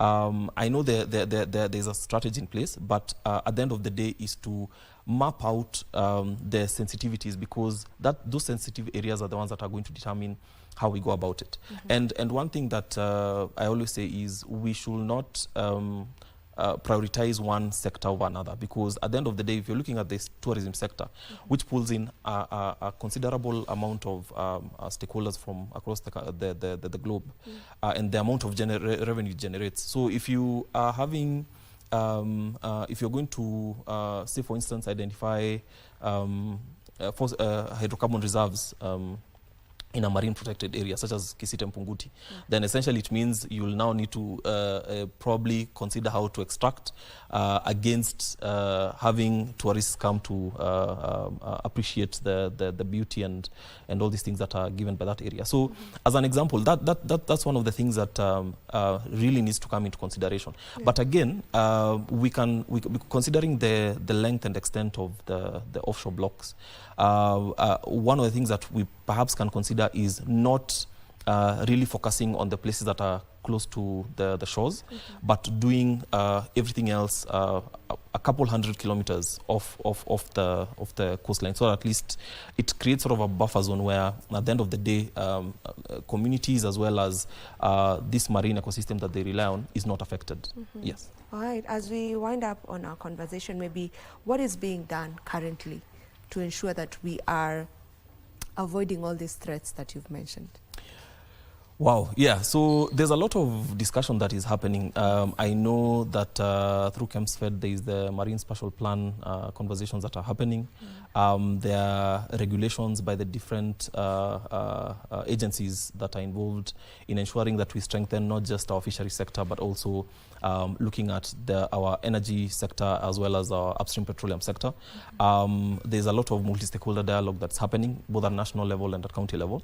But at the end of the day is to ensure that these risks are mapped out as early as possible, and sufficient measures are put in place to ensure that there is adequate consideration to ensure that we do not end up losing a lot of the marine ecosystem to prioritizing fossil fuel development, for instance, because at the end of the day we'll end up losing one, and it's while we can create a balance, the balance should be, at the end of the day, we are looking at transition that can at the same time address the energy concerns that we have, but also ensuring that we put in place certain protections that can allow us to continue and enjoying the environment that has been God-given to us. Yeah. Yeah. So just as ordinary Kenyans, and this is specifically maybe to the people living along the coastline, Yeah. what would be what are they supposed to do? How do they come on board in helping with all this? Yeah, so first and foremost is looking at the processes that happen at county level. Counties now have the mandate to develop their own policies. I remember back in 2018, we were supporting Lamu County government to develop the energy policy. And so there are all these other organizations that are coming together to work together with county governments. And in so doing, channels of communication and consultation with some of these stakeholders who might be most affected need to be put at the center of these conversations. There's a lot that also goes around heritage, culture and heritage, because it's not just about the livelihood aspect, but also what essentially can be appreciated from a culture and heritage perspective. Third and most importantly is to ensure that at the end of the day, the communities who would by and large be affected by some of these processes are at the table, because if this does not happen, then there's a high likelihood, and we've seen it happening. A lot of communities are now realizing that while projects are being brought to the ground, they without consultation, they come up and stand up to agitate as a collective voice. And we have seen in Lamu, for instance, with the proposed coal plant. We have seen in Kilifi with the proposed nuclear plant. We have seen in all these other areas. So there's a growing shift where communities are now understanding and appreciating the importance of collective voice and collective action, and they want to be involved, so that at least when they say that, they give information and say that the proposed area where you want to set up a project is going to have monumental effects on our culture and heritage, then that needs to be factored. If there's a way that can be navigated, then that can take place. But of course, having the voice of the communities at the heart of it. Yeah. And finally, are you hopeful that we can reverse the damage that has been made this far? Well, I am optimistic, but it will take a lot of effort. It will need strategic interventions, and at the end of the day, government, private sector, and communities need to work together and agree on certain measures that can actually allow for reversal of these effects. Okay. Yes. All right. I'll take your final remarks. Yeah, at the end of the day, we just need to, not just collectively, but also individually, we all have a role to play to ensuring that we safeguard our marine and terrestrial environments. And it's as simple as, recycling. It's as simple as understanding that you should not litter. There are some of the things that have been pushed and have been forced. I remember there's a time when guys used to be arrested in town for littering, and right now you cannot see that happening. So I think that mindset shift needs to happen now, so that at least at the end of the day we are able to move collectively as one. Yeah. Okay. Yeah. Thank you so much for joining us for this conversation. It was a pleasure having you. This is where we end this conversation with Muturi Kamau. But don't go too far. We are going to be back with Good Morning Kenya, and I'll be coming with a conversation on our segment for Women at the Forefront. Stay with us.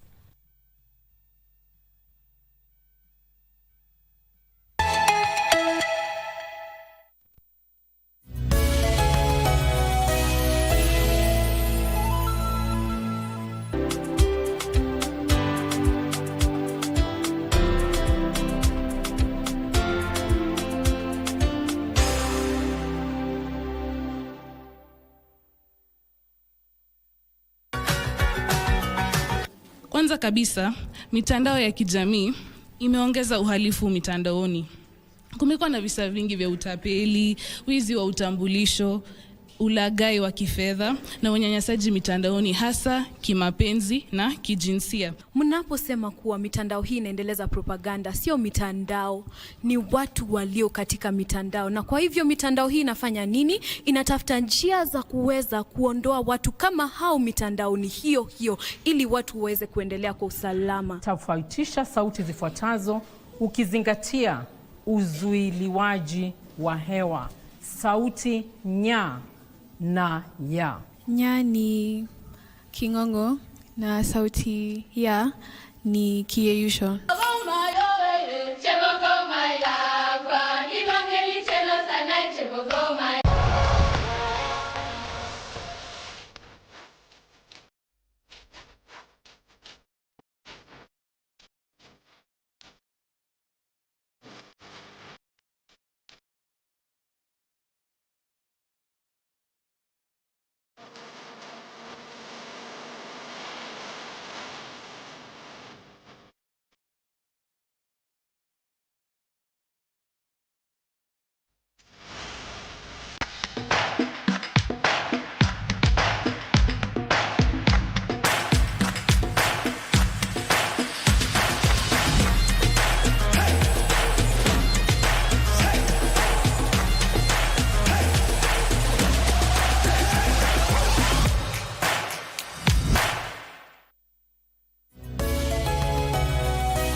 And we are back with our woman at the forefront. Her name is Nyakeo Geshoke, and Nyakeo is the co-founder and the CEO of Universal Future Frontiers. Welcome to the program. Thank you very much, Vivian. It's such a pleasure to be here with you today on this cold 1st of June morning.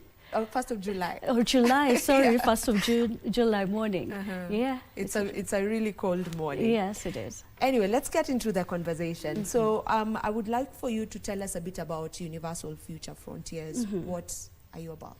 I happen to be privileged to be the CEO of Universal Future Frontiers, where I lead a team of very passionate individuals who are passionate about connecting young people of Africa and Kenya to educational opportunities in China. Yes. Yeah. So if you could just maybe take us through a bit of your journey, you know, of becoming who you are right now. Well, it's been quite a long journey of entrepreneurship. I did start in employment, but through the years, I was privileged to get to travel around the world, and which is one of the reasons why I felt I needed to also play a part in providing that bridge for the young people to experience opportunities abroad. I have had the privilege to travel to some countries in the West and also in the East. And I can tell you that in terms of progress, the East is actually also coming up pretty well. Yes, yeah. Yeah, so you're here today as our woman at the forefront, and this is usually a segment where we just highlight, you know, what women are doing, what women are taking up right now, and this is also just to inspire the next generation of women who are coming up. Maybe just with that, what would you say is the role of mentorship in ensuring that we are inspiring the younger generation? That's a great question. I would first begin with leadership. And for women, and particularly for myself, for example, I draw my leadership skills from my values and from my beliefs. Now, once you couple that with purpose leadership, for example, where you tag whatever it is that you're doing in terms of work to something greater other than the, you know, the aspect of making money. Because I'll assure you, Vivian, if you start a business purposely to make money, when challenges come, and believe me, they do come, you will quit.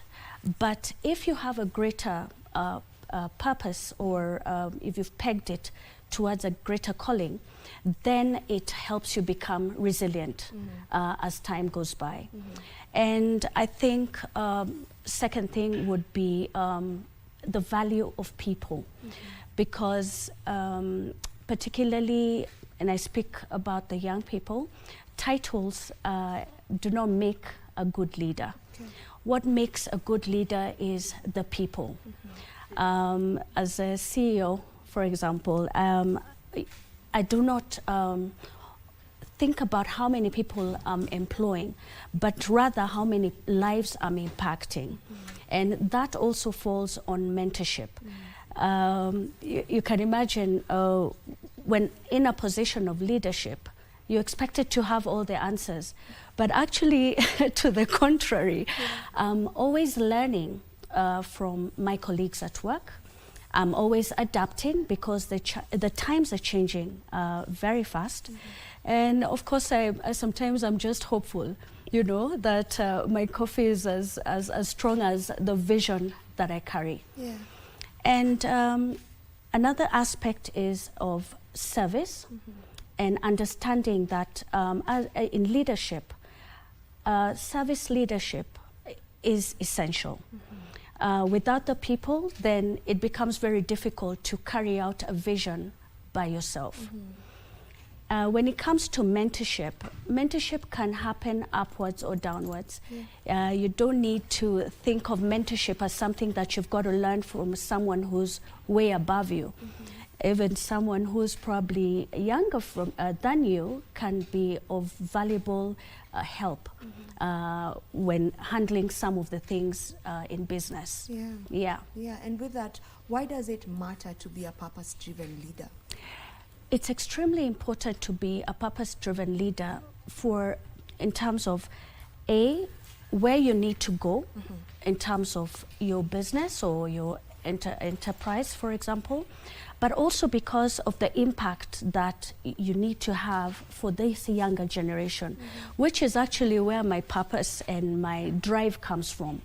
What am I doing with the influence that I have been given to open doors for the younger generation as a woman, as a mother, to bigger and better opportunities? I'm a believer that where a child is born does not necessarily have to dictate how far they go in life. So I think being a purposeful leader is quite important. Yeah. And I like that. And you're big on purpose. And would you say that purpose and profitability can coexist? Absolutely. Purpose and profitability can exist, but one needs to precede the other, as I began by saying. As the CEO of Universal Future Frontiers, for example, based on my belief that I need to make an impact at least to one young person, if I can change one young person's life to become better, then I will have accomplished my purpose. So ideally, purpose should precede profitability. However, profitability comes in if you get your purpose right. And if you tie what you're doing to a greater purpose, then profitability is inevitable. Yeah. All right. Was there a defining moment that made you realize that this is the particular path that you want to take? Do you have all day? Well, you can summarize it as much as you can. Oh yeah, I mean, I think one of the things that I thank God for is that I've developed a very resilient spirit. I've had very many failures. I've had quite a number of instances where I have had self-doubt. But what I can say for me, a pivotal moment was during the COVID time. And I realized it's not just about making money for me. There's got to be something bigger and something greater. So that has been my driving force to date. So I think that is what maybe you would call a pivotal moment in my life, and that is what has propelled me so far. Yes. And you know, you've mentioned challenges a number of times since we started talking. So it's so clear that, you know, challenges are inevitable. Oh, yes. You know, Yes. we Yes. face challenges Yes. in our day-to-day life, Yes. whether you are a CEO, whether you are a leader, whether you're not, like we all just come face to face with different challenges in life. Very right. What would you say keeps you going? Yeah. Time and time again, Yeah. you know, you don't choose to like quit because that would be maybe the easier way out. Absolutely. But you would decide, you know, I'll keep going. I'll keep going. Yeah. Thanks, Vivian. I think for me, one of the things that I came to learn later on is that failure is not the opposite of success. If anything, it's part of and parcel of that journey to success. My faith as well, in knowing that God has got my back, that God will magnify my steps as I take those little steps forward.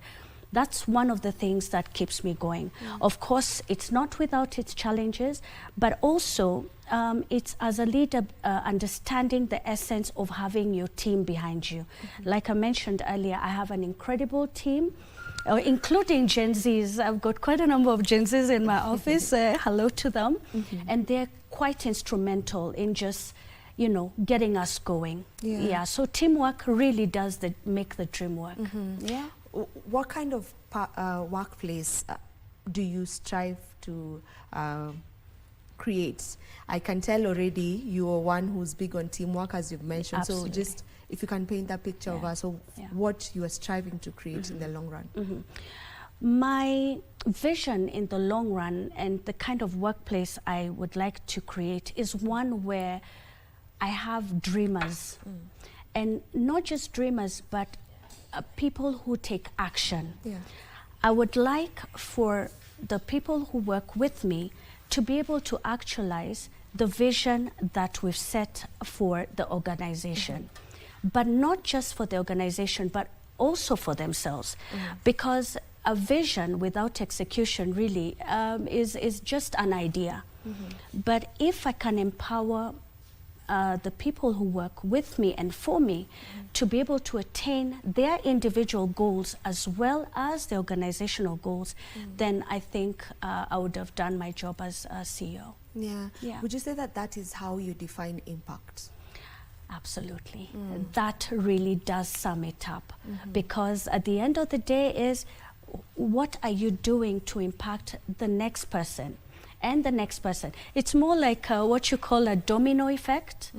And as a leader, you should hope and strive to achieve a positive effect, escalating or cascading downwards. Yes. Yeah. From the time you got into this space, you know, the entrepreneurship space, would you say that over the years your leadership values have been evolving? And if they have, if you can just take us through that, how have they evolved over the years?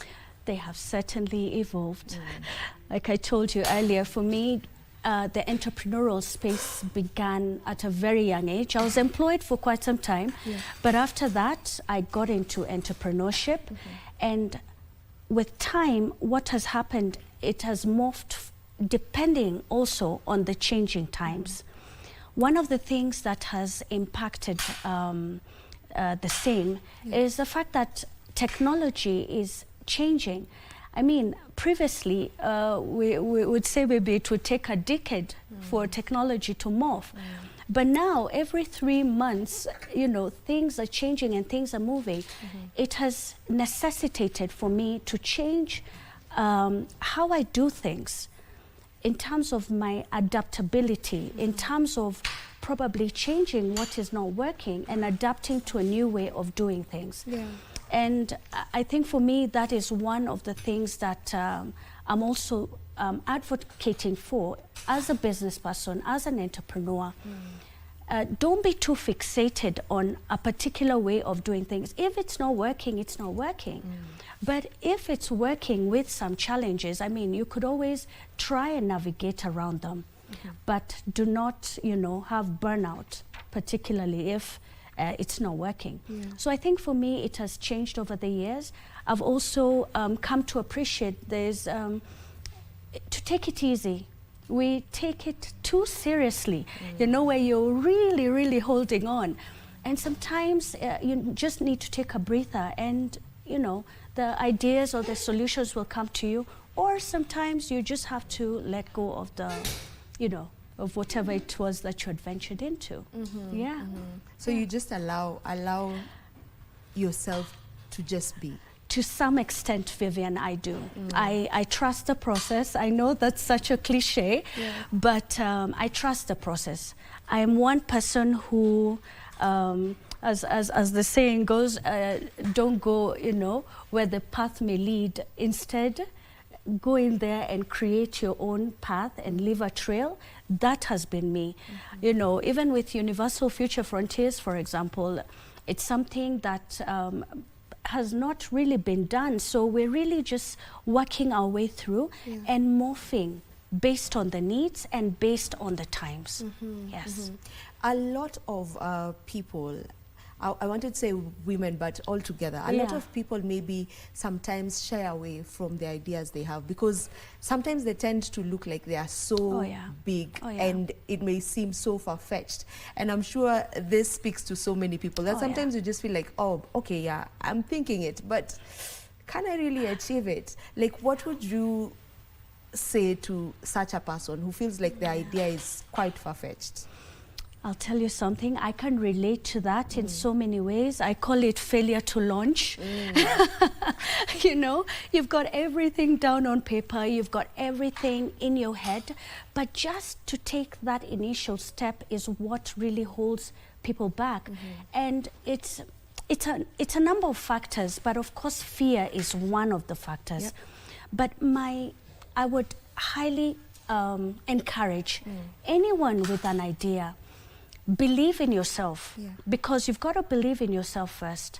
Trust in God. Like I said earlier, that has been one of the things that have fueled my fire when it comes to entrepreneurship. You've got to have something that gives you hope. And as we said earlier, failure is part of the process. So you shouldn't be scared. Just take that leap. That would be my encouragement. All right. Yes. Okay. Would you say there are stereotypes about women leaders? And if they are there, which ones would you like to just see disappear? I do not buy in the stereotype, to be honest. I believe that, you know, we're all human beings. We should all have an equal playing field. Of course, sometimes it doesn't play out that way. But as we said earlier, take up your place as a woman. Do not always peg your style of leadership to the next person. Create your own unique way of doing your own things. Like I said before, my leadership style is derived from my beliefs and my values. Plain and simple. So I think for women, that would be my encouragement. Let's just take on your role, take on your uniqueness, because that is what makes, you know, everything, you know, maybe a bit more diverse, as opposed to doing things in one particular way, where it's more of a copy and paste. Yes. Yeah. And, you know, we have to agree that as women, we've come a long way. Oh, yeah? To think that there were days when you couldn't just go and open a bank account. Oh, true. Something as simple and, you know, something that looks very normal now. There was a time when we couldn't do that. I know. You know? So what does this mean? Just the fact that we are now able and maybe allowed, though that's the wrong one to use. I know, but I but understand. It's actually the truth. I do. I understand what you mean. I mean, I must say we're in a privileged society, and I'm saying that with all due respect, of course, we've got countries where women, I mean, are not allowed to do something as simple as even, you know, driving their children to work until very recently, or, you know, opening a bank account like you mentioned earlier. So I think one of the things I hold dear is an attitude of gratitude as a human being, not necessarily as a woman, but as a human being. I am able to do these things as a woman, as a man, or whatever the case may be, and have that appreciation. But yes, I understand exactly what you mean, and it's quite sad that some of these things are not possible for women in many parts of the world. And my encouragement would be, let us keep at the forefront and push. Let us not, you know, bury our heads in the sand like an ostrich and assume that these things are not happening. As women leaders, let us take that role and try a level best to lobby for these rights that are so basic, as you mentioned, Vivian, to be accessible to everybody around the world. Yeah. Yes. Yeah. Yeah. And just speaking from, you know, maybe from experience and from just what you see around, would you say that we are taking up the space that, you know, now we have the freedom to? So are we using that? Are we taking up the space? I think we are, Vivian. Of course, there's got to be a bigger push. Let's not be individualistic. I know you will create your own, you know, enterprise and your own bubble, and things are great. But it's always important to note that we have a younger generation to impact. And like I always say, things like exposure, you know, we do not lack talent in Kenya or in Africa in general. What we lack is access to opportunities. And that is one of the things, like I said earlier, I'm very passionate about. Placing our students and our young people to universities in China, for example, because they are way ahead. The same thing. For China to get to where it is now, they had to send their students to other countries to bring back things like knowledge, change in perspective, to bring in new skills. It's time that we change the conversation, and particularly with China. I mean, it has worked for us bringing in goods and, you know, equipment in the past, and it's worked great. But what are we passing down to this next generation? Do they also need to bring things in a shipping container? No, we need to have them bring back skills, bring back knowledge, bring back new ideas and perspective. So I think that's an important thing as mothers and as parents and as women in leadership. Let us impact our children based on the changing times. Like I said, technology is here. We cannot fight it. We cannot resist it. It's here to stay. Let us guide our children, even in the pathways when it comes to their education. There's absolutely no point for children to study things that are becoming obsolete. Don't you agree, Vivian? Yeah. They need to now get into the space of climate tech, for example, or AI ops. That is the direction. The demand has changed. Like the famous book, Who Moved My Cheese? The cheese has moved, and it's time for us to realize that as leaders in our capacity. And I'm not just speaking about leadership in the enterprise. I'm talking about leadership in the family, as a big sister, as a big brother.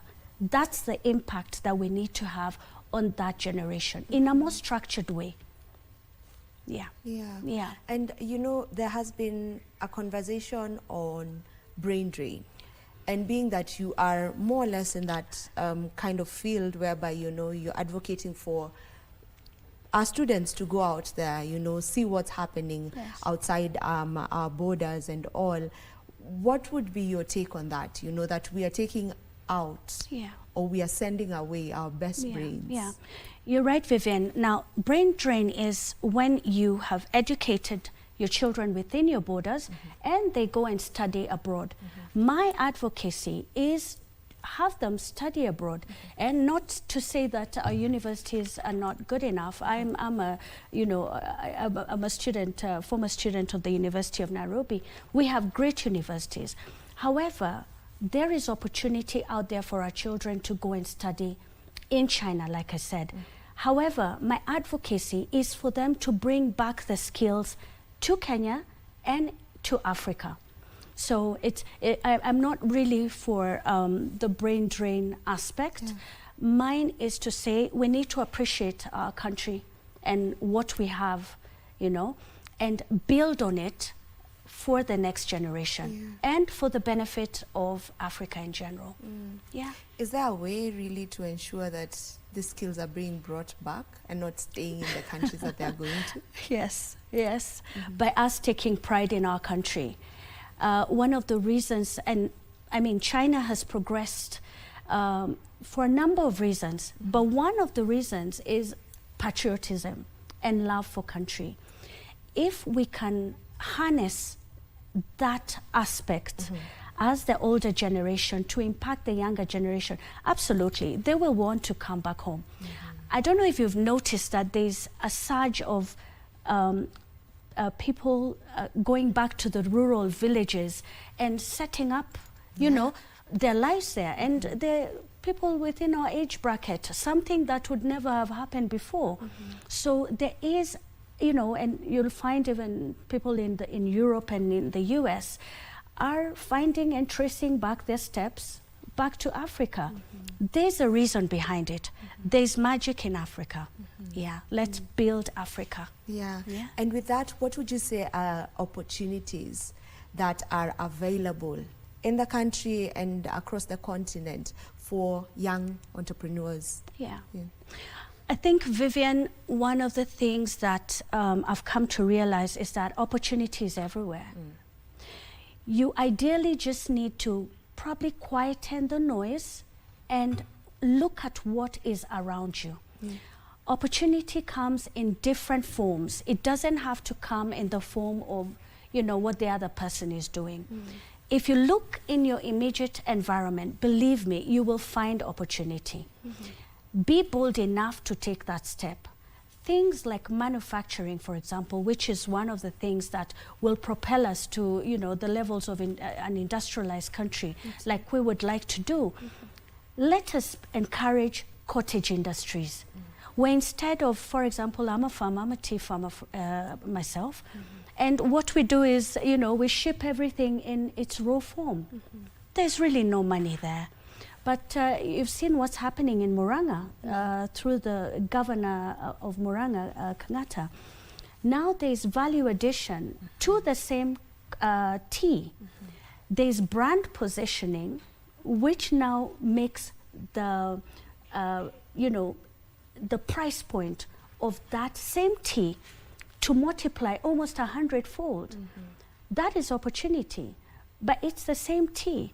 So everything that we need is actually around us. All we have to do is quieten the noise and take that bold step. I love that. The opportunities everywhere, you know. You just have to ensure that you are taking them up and able to notice them and see them. Absolutely. I like that. Absolutely. If you were to mentor your younger self, what would you say to her? Be present. Be present. We're always, you know, I mean, everywhere. I was mentoring myself. I would say just be present.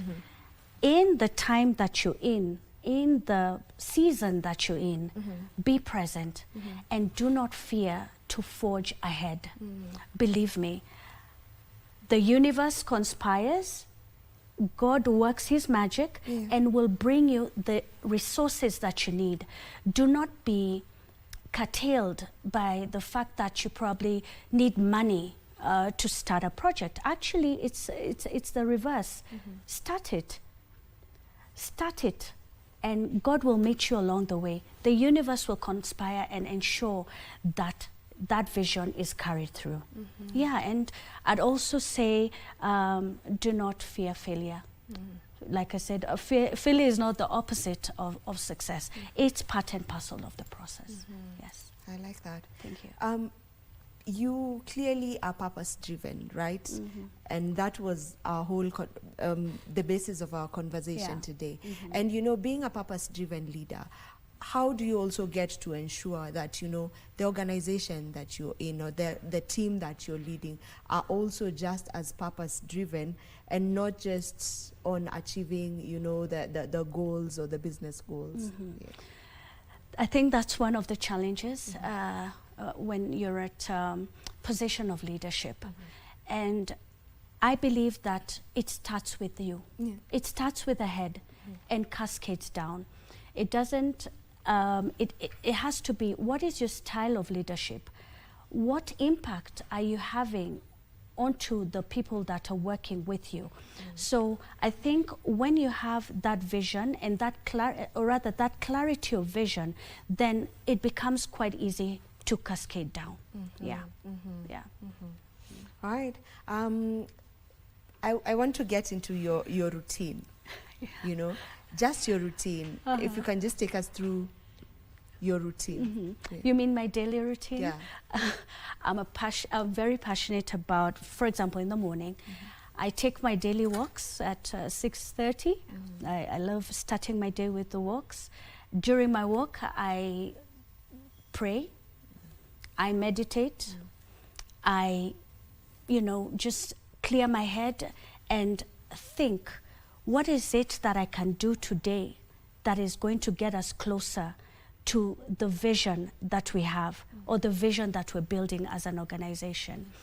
Then obviously I'd come back home, see my kids off to school, have breakfast and head on to the office. When we get to the office, we like having a word of prayer before, you know, it gets a bit crazy. And yeah, I mean, it's more or less that. I like to wrap up my day by about 4 or 5 p.m. And this is one thing I keep on saying, you don't have to be a 9-to-5 individual. My most productive hours, to be very honest, is from 6 to about 2. After that, I'm useless. And the same thing with some of my employees. There are those who come into work at 10 in the morning and will leave at 8 p.m. and they will do a stellar job. So I don't think we need to be very fixated on the 7 to 5 kind of thing. I'm very flexible. Yeah, I love spending time with my family. I've got my husband here who came to accompany me here today. So basically that's it. I love having an early night. I'm in bed by 9:30. Don't call me after that. Like I said, it's important to prioritize rest. It's important to prioritize taking things a little slow, particularly when you're at a position of leadership. Yeah. And speaking about prioritizing rests and also prioritizing your well-being as well, are there habits that help you remain grounded on that? Absolutely. I'm a creature of habit. I love structure. For me, things like exercise, nutrition, replenishing my spirit by going to church. Now, those are the things that keep me going. Otherwise, I find when I do not have that kind of structure, then it becomes a bit chaotic for me. Yeah. There's something you've mentioned, and it's on, I'd say, productivity.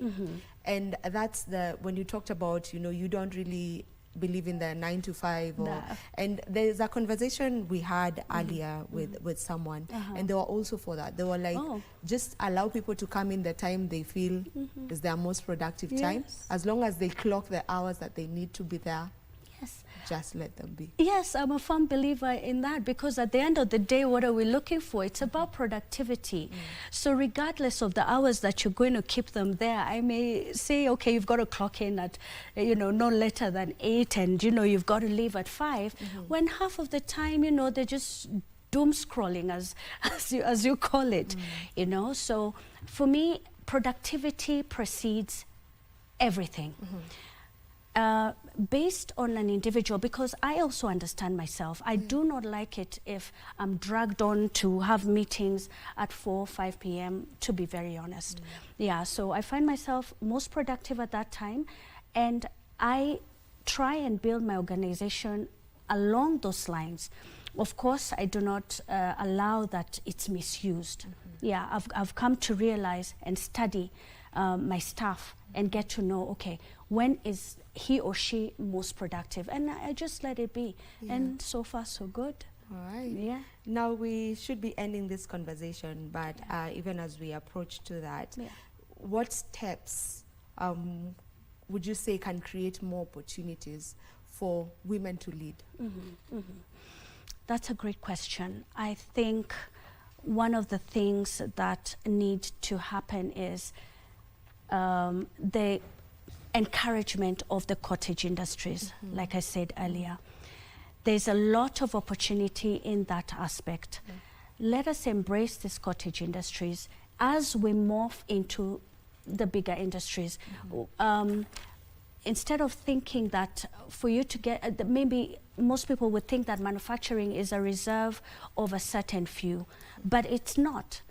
Once we embrace what we have around us, which, for example, we've got a lot of agricultural products and things like that, let us embrace those industries.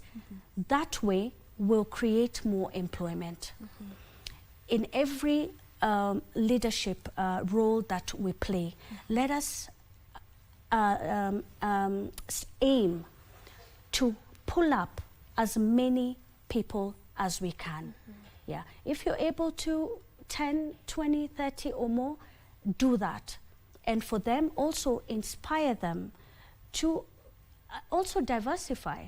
I mean, I wouldn't want to have my staff work for me for 10, 20 years, to be honest.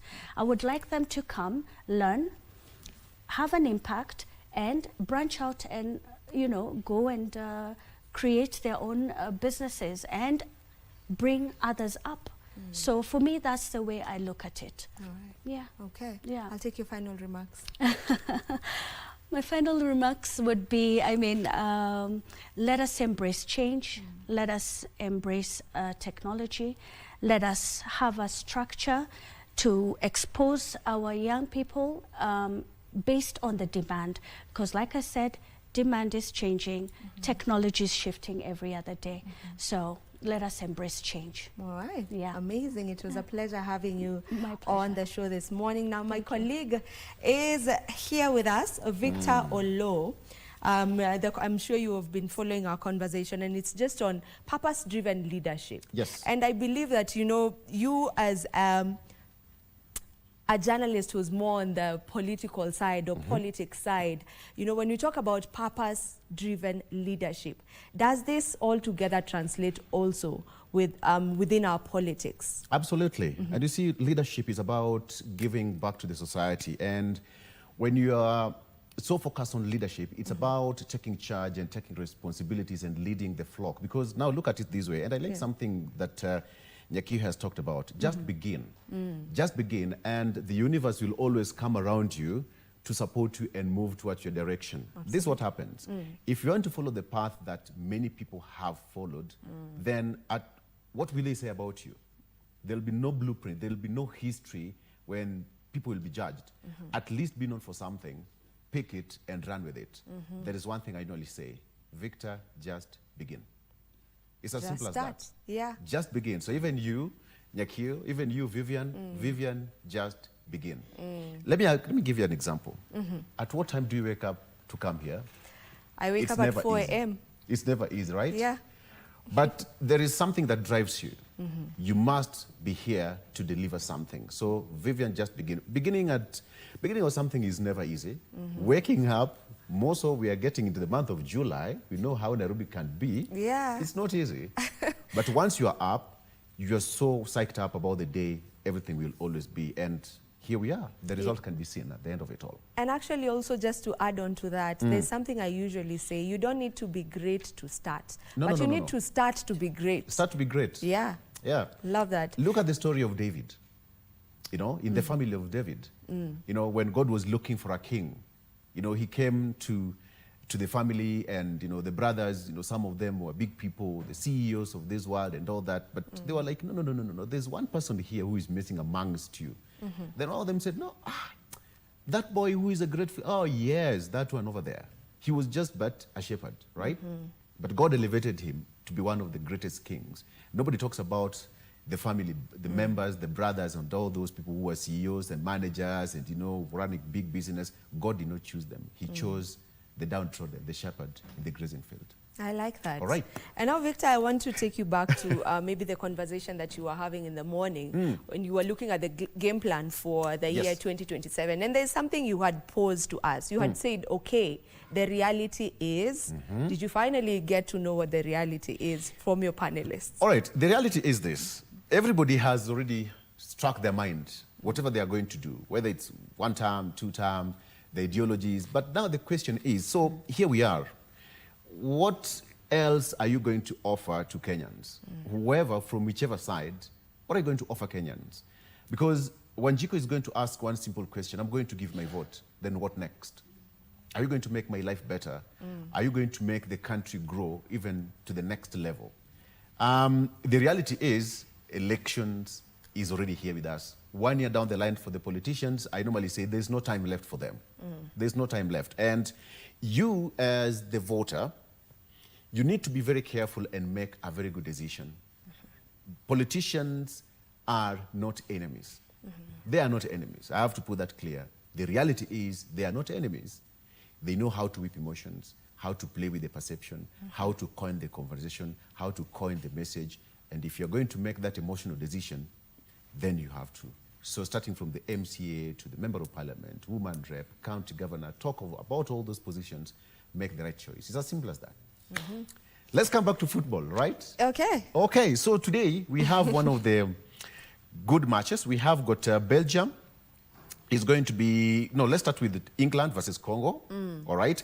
I have a feeling that England is going to get over the line and beat Congo 2-0. That is my prediction. 2-0 for England? To England. And the blueprint about Congo is not going to be something that's going to be surprising. I have a feeling that they are going to replicate what Ghana did. They're going to put all their defenders at the back and then try to rank deeper to look for a counter. But we have got the likes of Harry Kane and Bellingham who have actually scored in the previous games.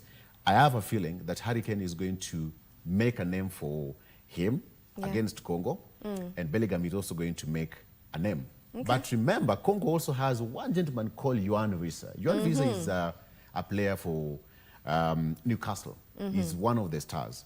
So it's going to be a 2-0, if not 1 win, but 1-0. On the higher side is 1.5. That is 2 goals to England. And then Belgium is going to battle it out with the Senegal. Well, it's going to be a tight competition. We expect nothing so much about it. And of course, a 2-0 victory over to Belgium is going to go for me. Belgium is going to go 2 goals and 1 for Senegal. Okay, so and that's your prediction. Sadio Mane, please just do something. But that is just my prediction. All right. Yeah. And going by the predictions you've been making so far, I will take that. But I'm still for Senegal and I'm still for DRC Congo. DRC. Remember, you can watch that game, the DRC Congo versus England, right here on KBC tonight at 7 p.m. This is where we call it a wrap. Do enjoy the rest of your viewing. Goodbye. Bye-bye.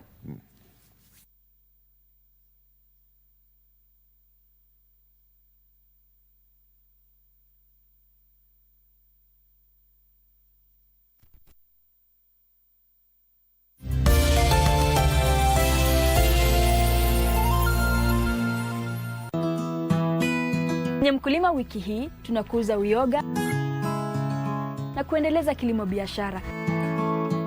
Lazima ikuwe ndani ya nyumba, huwezi kufanya nje. Nimeelezea nikasema hata kama ziua zinakuwa kwa msitu, ule msitu umeipea conditions zenye ziko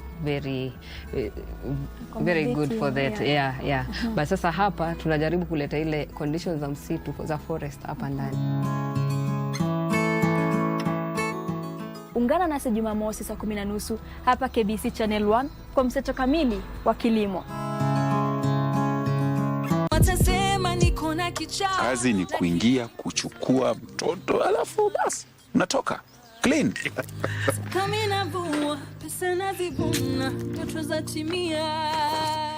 Hakuna mali yangu hata kidogo nampatia, manake naona sasa anaanza kutumia kifua. Haya, Yaani mimi na mke wangu tunapika chakula ya watu zaidi ya 50 alafu wanakosa kuja kwa sababu yenu. Mimi na Andrew tuko na information kuhusu wizi unaofanyika sasa hivi. Isijasikia mambo ya uwizi wa mabavu wala uwizi wowote.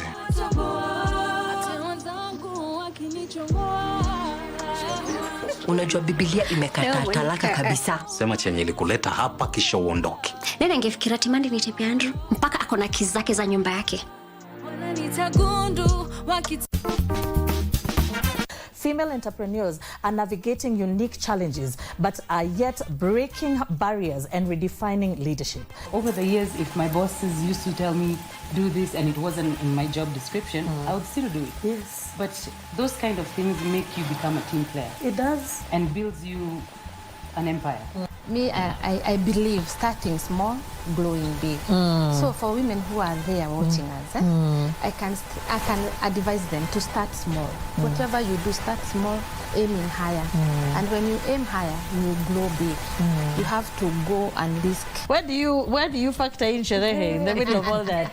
Sherehe ni lazima. Yes. That one we find time. Yeah, that one we find time. Like me, Friday.